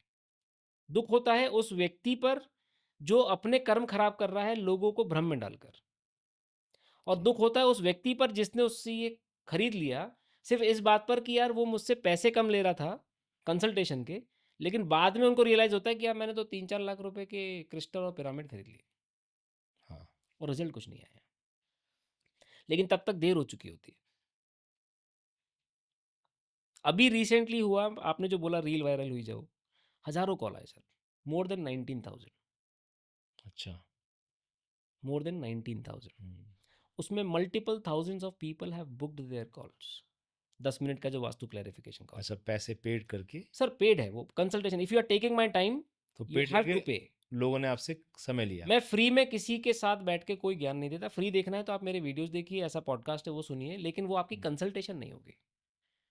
जी। आपको अपनी पर्सनल बात करके सोल्यूशन चाहिए और हाँ, वन मुझसे टू वन नहीं होगा वो। वो आपको चाहिए, तो देन यू हैव टू पे फॉर इट। हम्म। तो उसमें काफ़ी हज़ारों लोगों ने कंसल्टेशन के लिए बुक भी किया। जी। कुछ लोगों ने कंसल्टेशन वहाँ पे ड्रॉप किया कि अरे पैसा कौन दे। हमको कभी भी ये नहीं लगता कि व्यक्ति पैसा नहीं दे रहा। हमें तब ये समझ में आ जाता है कि वहाँ पे 2 चीज़ें हैं। एक, उसका समय नहीं आया कि उसकी चीज़ें ठीक हो जाए, हम्म। और दूसरा, वो अपने जीवन की परेशानियों को लेके उतना सीरियस नहीं है जितना एक्चुअली उसे होना चाहिए। होना चाहिए। नहीं तो वो नॉमिनल फ़ी क्यों नहीं पे करता? हमने जानबूझकर वो नॉमिनल फ़ी रखी है, जी। उस व्यक्ति की सीरियसनेस को समझने के लिए कि वो अपनी परेशानियों को रियली कितना जल्दी सॉल्व करना चाहता है। Right right. अब हम बात करते हैं कि वो आपके उस व्यक्ति की, जो व्यक्ति वहाँ पे फ्री में आपसे कंसल्टेशन ली 4,000 5,000 में, आपको बोला सर मैं आपका 5,000 में काम कर देता हूँ। हुँ, उसके बाद आपको 2-3 लाख रुपए का पिरामिड लगा दिया, और फिर उसके बाद वो कभी अपने क्लाइंट के पास नहीं पहुँचता। क्लाइंट फ़ोन करता है, वो कभी फ़ोन नहीं उठाता। ऐसे बहुत सारे क्लाइंट हैं मेरे पास, जो बोलते हैं सर वो तो चला गया, अब आप आओगे कि नहीं? मैंने कहा आप मेरे क्लाइंट की लिस्ट है, आप इनसे बात कर लो, आपको तसल्ली हो जाए तो मेरी टीम से बात करना, बिकॉज़ मेरे पास बहुत अभी महादेव की कृपा से काम बहुत है। हुँ, हुँ। मेरा काम आपकी प्रॉब्लम को दूर करना है। सही बात है। तो अभी इस समय फिर हम लोगों ने जो दूसरा मॉडल मैंने आपको उस समय बताया था ऑफ कैमरा जब हम बात कर रहे थे, हुँ, हुँ, कि why we have started a second model, हुँ। कि जो लोग ज़्यादा फीस नहीं पे कर पा रहे, या जिनको लगता है कि यार हम पहले ट्राई कर लें, तो वो एंड टू एंड कंसल्टेशन ना लेके सिर्फ वो 2 कंसल्टेशन बुक कर ट्रू लें। कंसल्टेशन वाला जो हाँ, होता है। एटलीस्ट उनकी बेसिक प्रॉब्लम जो वो बता रहे हैं वो खत्म हो जाएगी, हाँ, और उनको ये पता भी चलेगा कि हाँ, उनके जीवन से समस्या ये वास्तु से कैसे खत्म होती है। Right, right, right, right, right. तो अक्सर ये बात का दुःख होता है कि लोग क्यों मूर्ख बना रहे हैं। हाँ, मतलब चिढ़ कम होती है, दुःख ज़्यादा चिढ़ना होता है मतलब क्योंकि नहीं है, लोगों से देखिए जुड़ा हुआ विषय है, नेचुरल सी बात है। इंसान क्यों चिढ़ता है? चिढ़न कब होती है? इंसान के मन में फ्रस्ट्रेशन, इरिटेशन तब आता है जब आपके घर की अग्नि भंग होती है। जी, अगर कैंडल या दिया जल रहा है, आप उसमें पानी के छींटे मारो तो चिड़चिड़ चिड़चिड़ आवाज़ फड़-फड़, करती है। फड़-फड़ करती है, हाँ। वैसे ही इंसान का चिड़चिड़ाहट स्वभाव जो है वो तब बनता है जब वो वहाँ की अग्नि भंग होने लगती है, डिस्टर्ब होने लग जाती है। अच्छा, ये नई चीज़ व्यक्ति के मुझे अंदर वो इरिटेशन, फ्रस्ट्रेशन, बिना बात के झलझलाहट, वो सब तब चालू होती है। वो एक कारण है। चिड़चिड़ाहट के और टेंशन के दूसरे कारण भी होते हैं, लेकिन अग्नि एक मुख्य चीज़ है, मुख्य मुख्य कारण तत्व है। है। हुँ। तो हमें चिड़चिड़ाहट नहीं होती। हमें दुःख इस बात का होता है कि क्यों वो अपने कर्म खराब कर रहा है। खुद के भी और दूसरे की परेशानी बढ़ा रहा है, वो अलग है। अच्छा सर, एक चीज़ मैंने और देखी है, हालाँकि हम अपने पॉडकास्ट के अब अंतिम चरण में चल रहे हैं, लेकिन मैंने एक चीज़ और देखी है कि हमारे घरों में खराब-खराब चीज़ें भी लोग सँभाल के रखते हैं। मतलब मैंने देखा है कि मतलब मैं किसी और की बात क्यों करूँ, मैं अपनी बात बता रहा हूँ आपको, जी। कि घड़ी खराब हो गई तो रखी हुई है, कोई मोबाइल खराब हो गया तो रखा हुआ है। हाँ, और लोगों क्या देखूँ तो और लोगों क्या, मैंने और ऐसी बहुत सारी चीज़ें देखी हैं। जी। तो क्या ये चीज़ें घर के वास्तु को बिगाड़ती हैं? क्योंकि घर अगर है, आपकी बात को अगर मैं समझ पा रहा हूँ तो घर जो है वो सिर्फ़ कोणों का खेल है। तो अगर कोणों का खेल है तो क्या वहाँ पे रखी हुई एक घड़ी या कुछ और चीज़ जो बंद पड़ी है, या एक और सुनी है मैंने चीज़ कि भई पानी टपकता है नल में से, तो जी। क्या ये चीज़ें लॉजिकल हैं या यस। ये सिर्फ़ हवाई हैं? नहीं, नहीं, ये बिल्कुल सत्य है। आप इस बात को ऐसे समझिए कि चाहे वो घड़ी चल रही है या बंद है, मैं दोनों केस की बात करता हूँ। जी, अगर तो वो गलत दिशा में है, तो वो प्रॉब्लम करेगी, करेगी, और अगर वो बंद है, देखिए घड़ी का काम क्या है? समय बताना, जी। और आपके लिए जीवन में वो समय लेके आना जो आप चाह रहे हैं। हाँ, हाँ, हाँ। अब उस दिशा में अगर गलत घड़ी लगी है, गलत तत्व की है, गलत शेप की है, गलत कलर की है, तो उस जगह के एट्रीब्यूट जिस दिशा में वो लगे हैं, वो अननेसेसरीली प्रॉब्लम में आ जाएँगे। अच्छा, अगर आपके साउथ ईस्ट के दिशा में काले रंग की कोई घड़ी लगा दे, काले रंग की, साउथ ईस्ट की दिशा में, अच्छा। तो उसके जीवन में तो डाउनफॉल, कैश फ्लो लॉस और चिड़चिड़ाहट तो बढ़नी ही बढ़नी है। आएगा ही आएगा। काला रंग और समय एक साथ अग्नि की दिशा में, अच्छा, तो अग्नि और जल और समय खराब, पैसे का नुकसान। जी, वैसे ही आप चाहे वॉशिंग मशीन की बात करें, डस्टबिन की बात करें, मिक्सर ग्राइंडर की बात करें, फ्रिज की बात करें, हर एक सामान का अपना एक तत्व है। वो किस जगह पे रखा है, उस जगह की एक अपनी ऊर्जा शक्ति है और उसका अपना एक काम है। उनका सम्मिश्रण अगर ठीक नहीं है तो आपके जीवन में तकलीफ है। अब लेकिन लोग सर, बोलेंगे यार उस हिसाब से तो हम घर में जी नहीं सकते। हाँ, वही मैं कह रहा हूँ, तब हम उसको बैलेंस करते हैं तत्वों से। मतलब खराब चीज़ों को भी। नहीं, खराब चीज़ें तो सबसे इंपॉर्टेंट है कि आपको उसको तुरंत बाहर कर देना है। मैं अपने हर क्लाइंट को बोलता हूँ कि कोई सामान अगर आपने जीवन में पिछले 3 से 4 साल में उसको देखा तक नहीं है और वो कहीं रखा हुआ है, उसको हटा तो दो। आप उसको तुरंत पहली फुर्सत में निकाल के बाहर कर दीजिए, क्योंकि वो आपके घर की पॉजिटिव एनर्जी खा रहा है और नेगेटिव एनर्जीज ट्रांसमिट कर रहा है। और ये नल का टपकना, नल का टपकना जल तत्व को बढ़ा देता है। अब वो कहाँ टपक रहा है, कौन सी दिशा में टपक रहा है, उस हिसाब से उस जल तत्व के एक्टिवेशन बढ़ जाता मतलब है। टपक के फ़ायदा भी दे सकता है। वो हो सकता है कि आलसी भी बना दे, नहीं, मतलब फ़ायदा नुकसान तो देगा, ठीक है। नुकसान ही देगा वो। अच्छा, नुकसान ही देगा। यस। अच्छा। नुकसान ही देने वाला है। ये छत पे चढ़ने का जीना कहाँ से, ये सब भी सब। नहीं, नहीं, जीना कहाँ से हो, वो तो ख़ैर बनाते समय देखना ही चाहिए, लेकिन इम्पोर्टेंट है कि वो किस पद पे आप लैंड कर रहे हो, वो उस वाले फ्लोर की एंट्रेंस बन जाती है अगर ऊपर आपका घर बना हुआ है। तो एंट्रेंस खाली मुख्य गेट नहीं है नीचे का। अगर आपका 2 फ्लोर का, 3 फ्लोर का घर है, तो हर फ्लोर की जो लैंडिंग ऑफ स्टेयर्स है, वो एक आपकी एंट्रेंस है। ग्रेट। उसका अपना एक प्रभाव है। वो इम्पैक्ट करता है। बिल्कुल करता है। बहुत बढ़िया। तो आज आपसे बहुत सारी चीज़ें, मतलब कई कई कई सारी चीज़ें तो ऐसी हैं जिससे चक्षु खुल गए हमारे। तो सर, अब हम अपने पॉडकास्ट के अंतिम दौर में हैं, तो कुछ सवाल सर मैंने आपके लिए रखे हैं रैपिड फायर राउंड के हिसाब से। मैं प्रयास करूँगा कि आपकी उम्मीदों पे खरा उतरूँ। और रैपिड फायर मतलब यह है कि आपको इसका जवाब या तो एक शब्द में देना है या मैक्सिमम एक लाइन में। मैं हाँ, प्रयास लेकिन करूँगा। फिर भी हो सकता है कोई सवाल ऐसा हो जिसको आपको थोड़ा सा एलोबरेट करना पड़े, तो आप करिएगा। जी। तो मेरा पहला सवाल है कि सबसे ऊपर क्या है, वास्तु या मेहनत? कर्म तो है ही ऊपर, लेकिन वास्तु उसका एक इनेबलिंग फंक्शन है। तो अगर आप उसमें चॉइस करने के लिए बोलेंगे तो कर्म पहले, लेकिन उसके साथ वास्तु कंपल्सरी बोलूँगा मैं। क्योंकि वास्तु के लिए भी कर्म करना ज़रूरी है। अच्छा। आपको वास्तु, मैंने जैसे आपको एग्ज़ाम्पल दिया था कि मैंने रेमेडी दी, कि लेकिन कई। आपने कर्म ही नहीं किया उसको इम्प्लीमेंट करने के लिए। तो हम्म। अकेला वास्तु कुछ नहीं करेगा, आपकी मेहनत तो इम्पोर्टेंट ही है। मेहनत को हम सेकेंडरी नहीं कर सकते। कृष्ण जी का वो वाक्य वापस याद कीजिए, जिसमें कर्म आपके अधिकार क्षेत्र में है। तो इसका अगर एक शब्द में जो मैंने कहा, तो वो क्या आंसर देंगे आप? कर्म लेकिन वास्तु के साथ, इसका कर्म ये लेकिन सही जवाब वास्तु के होगा। साथ। क्योंकि आप कर्म करो, लेकिन गलत एनवायरनमेंट में हो, तो आपको कर्म का फल नहीं मिल पाएगा कभी भी जो आप चाहते हैं। हम्म। तो मैं इसलिए दोनों में से किसी एक को चूज़ करने की बजाय मैं उसको इनेबलिंग फंक्शन को आपके साथ जोड़ूँगा, लेकिन कर्म को हमेशा प्रधानता दूँगा क्योंकि कर्म तो बहुत इंपॉर्टेंट है। आप सिर्फ वास्तु कर लो, कर्म नहीं करो, तो वैसी ज़िंदगी बेकार है। और वास्तु भी तभी काम करता है जब आप कर्म करते हो। तो इसका अगर हम एक शब्द में देखें, तो तो आपने कहा कर्म कर्म के बोलूँगा, साथ वास्तु। कर्म हो लेकिन वास्तु साथ में होगा तो आपका कर्म 4 चाँद लग जाएँगे। कर्म के साथ वास्तु।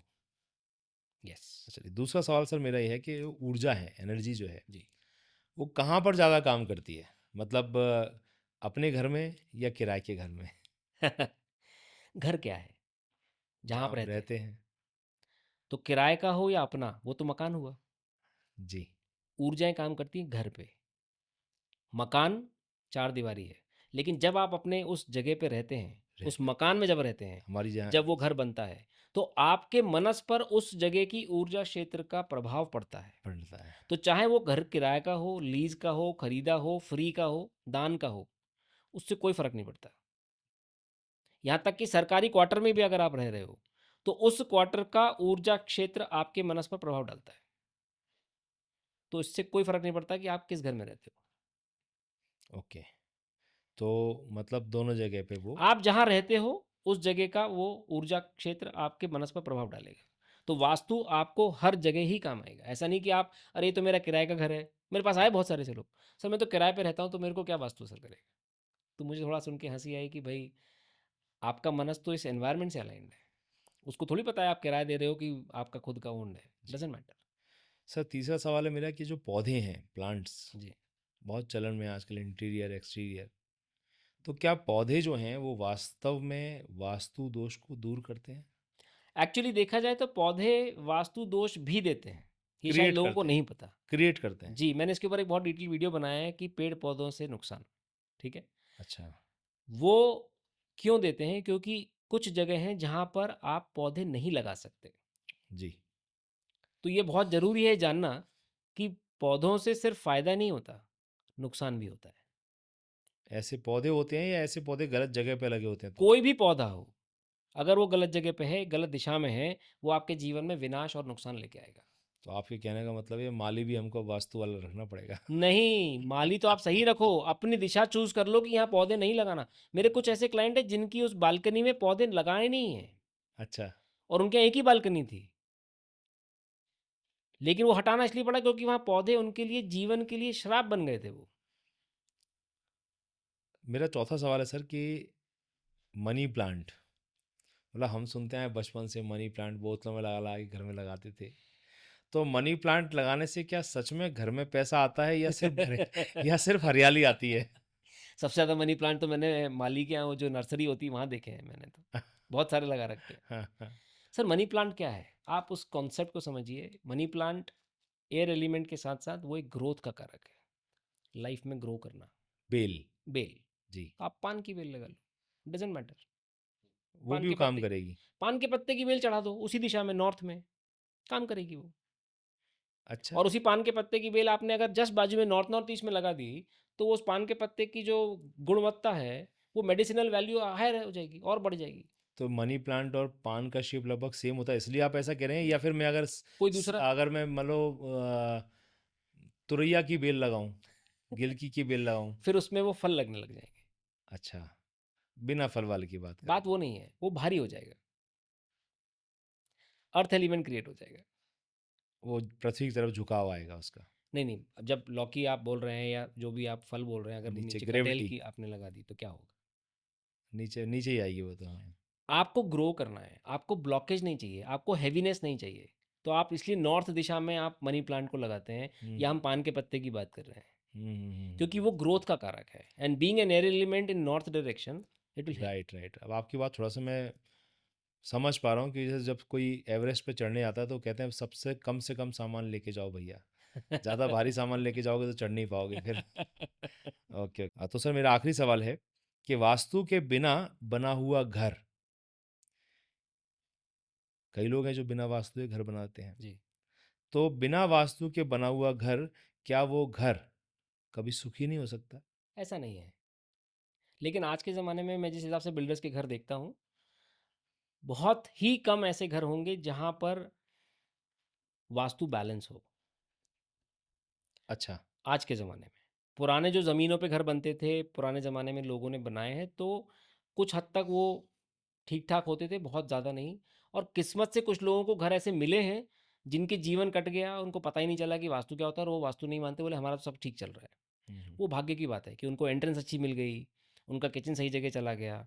थोड़े बहुत चैलेंजेस थे तो उन्होंने सोचा जीवन का चैलेंज है, उन्होंने अपना काट लिया। तो वो उनको वो पता नहीं चला कि उससे उसका इफेक्ट आ रहा है। जी, तो किस्मत से घर मिलना बिल्कुल संभव है कि आपको वास्तु परफेक्ट घर मिल जाए, या एटलीस्ट इतना मिल जाए जो एनर्जीज आपको सपोर्ट करने लगे, पॉजिटिव रहे। आपके नेगेटिविटी को बढ़ाए नहीं, आपके कार्य क्षेत्र में बाधा ना बने, आपके हेल्थ में रुकावट ना बने, आपकी सेविंग्स में रुकावट ना बने। वो बहुत इंपॉर्टेंट है। ओके। जी, सर वैसे तो मैं अपने आखिरी सवाल पे आ गया हूँ, आखिरी सवाल मेरे सामने है, लेकिन एक सवाल मेरे मन में फिर आ गया है एकदम जी, बीच जी, में जी, बात करते करते। वो ये आ गया है कि हम देखते हैं कि वास्तु चीज़ें हैं, वास्तु है, वास्तु से रिलेटेड बातें हम लोग करते हैं, वास्तु से संबंधित हम सॉल्यूशंस लेकर के आते हैं। लेकिन आज की डेट में अगर आप देखें तो फ्लैट सिस्टम जो है, जी, अब मैं अपना मकान बनवा रहा हूँ खुद का, हाँ जी, तो मैं देख के बनवाऊंगा सब ईस्ट फेसिंग है, फलाना फेसिंग है, ढिकाना फेसिंग है, सब कर लूँगा। लेकिन फ्लैट्स में अगर 608 नंबर का फ्लैट का मुंह ऐसे है तो सामने 508 का ऐसे है। हाँ, इसकी टॉयलेट अगर इधर बनी है तो उसकी टॉयलेट इधर बनी हुई है। हाँ, तो मतलब मुझे नहीं पता कि कितना ये लोग वास्तु करते हैं, जी, लेकिन अगर कोई व्यक्ति सब मान लो कोई फ्लैट खरीदने जाता है तो वो तो देखता है भैया बालकनी अच्छी कहाँ से आ रही है, सूरज कहाँ से अच्छा आ रहा है, यही सब देखता है। तो ये कितना इम्पैक्ट करते हैं, मतलब कि एक हंड्रेड दूसरे के परसेंट सामने, मकान के सामने गेट आ रहे हैं फ्लैटों में, तो सर यही है ना एक्चुअली में। देखिए, मकान के गेट एक दूसरे के सामने आना, हालांकि वो एकदम एग्जैक्टली एक दूसरे के सामने होते हैं तो वो एक दोष बनता है, लेकिन वो ट्रीटेबल है। बात वो नहीं है, बात ये है कि आपके जो बाकी ओरिएंटेशन है, उन्होंने मिरर इमेज से आपका घर बना दिया, जैसा इधर इस तरफ है उसका उल्टा उन्होंने इस तरफ मिरर इमेज में दूसरा अपार्टमेंट बना दिया उसी फ्लोर पे। हम्म, लेकिन बात यह है कि जब आपके घर की डिग्री निकाली जा रही है, तो आपके घर का जो मुख्य द्वार है वो दूसरी दिशा में है, और उनके घर का मुख्य द्वार दूसरी दिशा में। जी, आपकी टॉयलेट दूसरी जगह है और उनकी टॉयलेट दूसरी जगह पर है। जी, इंपॉर्टेंट ये है कि दोनों की प्रॉब्लम अलग अलग हो जाएगी, लेकिन स्ट्रक्चरली अगर आप पूरे अपार्टमेंट को देखेंगे ऊपर से नीचे तक, तो कुछ लोगों की प्रॉब्लम एकदम कॉमन मिलेगी, क्योंकि वो स्ट्रक्चरल प्रॉब्लम सबके साथ आएगी। हम्म, तो आपको वास्तु ट्रीटमेंट तो वैसे भी लगेगा। तो सिर्फ द्वार आमने सामने होने की वजह से वास्तु दोष हो गया, ये गलत है। जो बाकी चैलेंजेस हैं आपके, चाहे वो किचन की वजह से हो, सोने की जगह की वजह से हो या टॉयलेट की वजह से हो, वो आपको उसको बैलेंस ही करना पड़ेगा। बालकनी भी वजह हो सकती है। सर डिपेंड करता है, मैक्सिमम बालकनीज़ तो ओपन होती है। हुँ, कुछ किसी-किसी केसेज़ में हम बालकनीज़ को कवर्ड करके देखते हैं, मतलब जो कवर्ड होती है तो उसको हम कंसीडर करते हैं अपने सेंटर में। अदरवाइज़ बालकनी का उतना इम्पैक्ट नहीं है, अगर आपका फ्रीक्वेंट यूसेज नहीं है तो इतना ज़्यादा इम्पैक्ट नहीं होता बालकनी का। लेकिन वहाँ रखे पौधे डेफ़िनेटली करते हैं, अगर वो गलत दिशा में है। चूँकि आपका जो विषय है ना सर, वास्तु, और जो आपसे शुरू में चर्चा हुई कि चमत्कारी व्यक्ति हैं, हर चीज़ का सॉल्यूशन है तंत्र मंत्र के अलावा। तो अगर देखा जाए तो मेरे पास सवाल मन में इतने आ सकते हैं, इतने आ सकते हैं, मतलब 10-12 सवाल तो लोगों ने दिए थे, लेकिन इतने सवाल, हर सवाल पे एक सवाल आ सकता है, हर जवाब पे एक सवाल आ सकता है। तो वो तो अंतहीन है। मतलब आपसे चर्चा करना है तो 1-2 पॉडकास्ट और करने पड़ेंगे, तब समझ में आएगा बहुत सारी चीज़ें। लेकिन चूँकि समय का एक प्रोटोकॉल है, कुछ हमारा समय सीमा निर्धारित रहती है। आपकी भी आगे शेड्यूल लगातार मैं देख रहा था, लगातार कॉल आपके आ रहे थे। आपको भी 2 जगह भी जाना है। तो आज के पॉडकास्ट का एक मैं आखिरी सवाल आपसे जानना चाहता हूँ। एक वो ये है कि एक वास्तुविद के तौर पर आपका अगले 5 वर्षों का या आपका भविष्य का विज़न क्या है वास्तु को लेकर के, और आपसे जुड़े लोगों को लेकर के, या जो आपसे जुड़ने वाले हैं उन लोगों को लेकर के? देखिए, मेरा एक बहुत ही सिंपल और छोटा-सा विज़न है। मैं ज़्यादा 1 साल, 5 साल, 10 साल की बात नहीं करता। मैं ये बात करता हूँ कि मैं अगर आज हूँ, तो मैं कितने से ज़्यादा लोगों की सेवा कर पाऊँ, कितने ज़्यादा से ज़्यादा लोगों को सपोर्ट कर पाऊँ इस विद्या के थ्रू। अगर आप क्वांटिटी में बात करें, तो मैं तो चाहूँगा कि at least around 5000 families per year मैं सर्व कर पाऊँ। बहुत बढ़िया। ये मेरा ध्येय है, ताकि अगर मैं जीवन के 10 साल और जीऊँ अगर, तो 50,000 फैमिलीज़, एवरेज अगर मैं 3 या 4 लोगों को भी पकड़ूँ, तो at least I am talking about impacting 1.5 to 2 lakh lives in my lifetime। ये मेरा सोचना है। महादेव ने क्या सोचा है, वो उनके हाथ में है। क्योंकि इंसान प्लान बहुत बनाता है कि मैं आज ये करूँगा, 5 साल में ये करूँगा, 10 साल में ये करूँगा। तो मैं इसलिए इस पे फ़ोकस करता हूँ कि आज मेरे पास जितने क्लाइंटल हैं, जो आज जिनके साथ मेरा कॉल है, मैं उनको आज कैसे कितना सर्व कर पा रहा हूँ। तो मैं अपने विज़न को क्वांटिफ़ाई करके छोटा बनाऊँ या बहुत ज़्यादा एक्ज़ैजरेट करूँ, ये मुझे थोड़ा ठीक नहीं लगता। बस हाँ, एक ही उद्देश्य है कि जब तक जीवन रहे, ज़्यादा से ज़्यादा लोगों को सर्व कर पाऊँ, ये मेरा ध्येय है। ये बहुत अच्छा ध्येय है सर, और हमारी शुभकामनाएँ, हृदय से जो शुभकामनाएँ हैं वो आपके साथ में है कि आपका जो विज़न है 5500 नहीं सर, आप 55,000 लोगों को कंसल्ट कर सकें। ऐसी बड़ी टीम हो आपकी कि आपके पास मतलब लोग आएँ एक समस्या लेकर के, और वाक़ई में उनको लगे कि यार हमारे जीवन में चमत्कार वो तो हो आज गया भी है। हो रहा है। अब बस ये है कि वो क्वांटिटी बढ़ेगी। क्वांटिटी देखिए, मैं कुछ केसेस तो मैं है ना जानबूझकर कम ही लेता हूँ। उसका रीज़न ये है कि अगर आपको परफेक्शन चाहिए, तो आपको फ़ोकस चाहिए। आपको फ़ोकस चाहिए, तो आपको टाइम चाहिए। इसीलिए मैं कई बार कुछ समय पर कुछ केसेस को अवॉइड करता हूँ, उनको या तो डिले करता हूँ या मना करता हूँ। क्योंकि रीज़न ये है कि मुझे क्वांटिटी पे नहीं, क्वालिटी पे जाना है। आप जब किसी के जीवन के साथ डील कर रहे होते हैं, तो आपको बहुत ज़्यादा सोच समझ कर एक-एक चीज़ को देखना, उसको आँकना और फिर उसको इवैल्यूएट करके उसका रेलेवेंट रेमेडी देना। और फिर उसका फ़ॉलो-अप ये करना कि उसने रेमेडी इम्प्लीमेंट सही करी कि नहीं, हुँ, हुँ। ताकि उसके जीवन में वो सही प्रभाव तो आए जिसके लिए वो हमसे जुड़ा है। जी, तो quality is very important. Quantity की जगह क्वालिटी। क्वांटिटी तो देखिए, वो एक नंबर गेम वो बिज़नेसमैन करते हैं।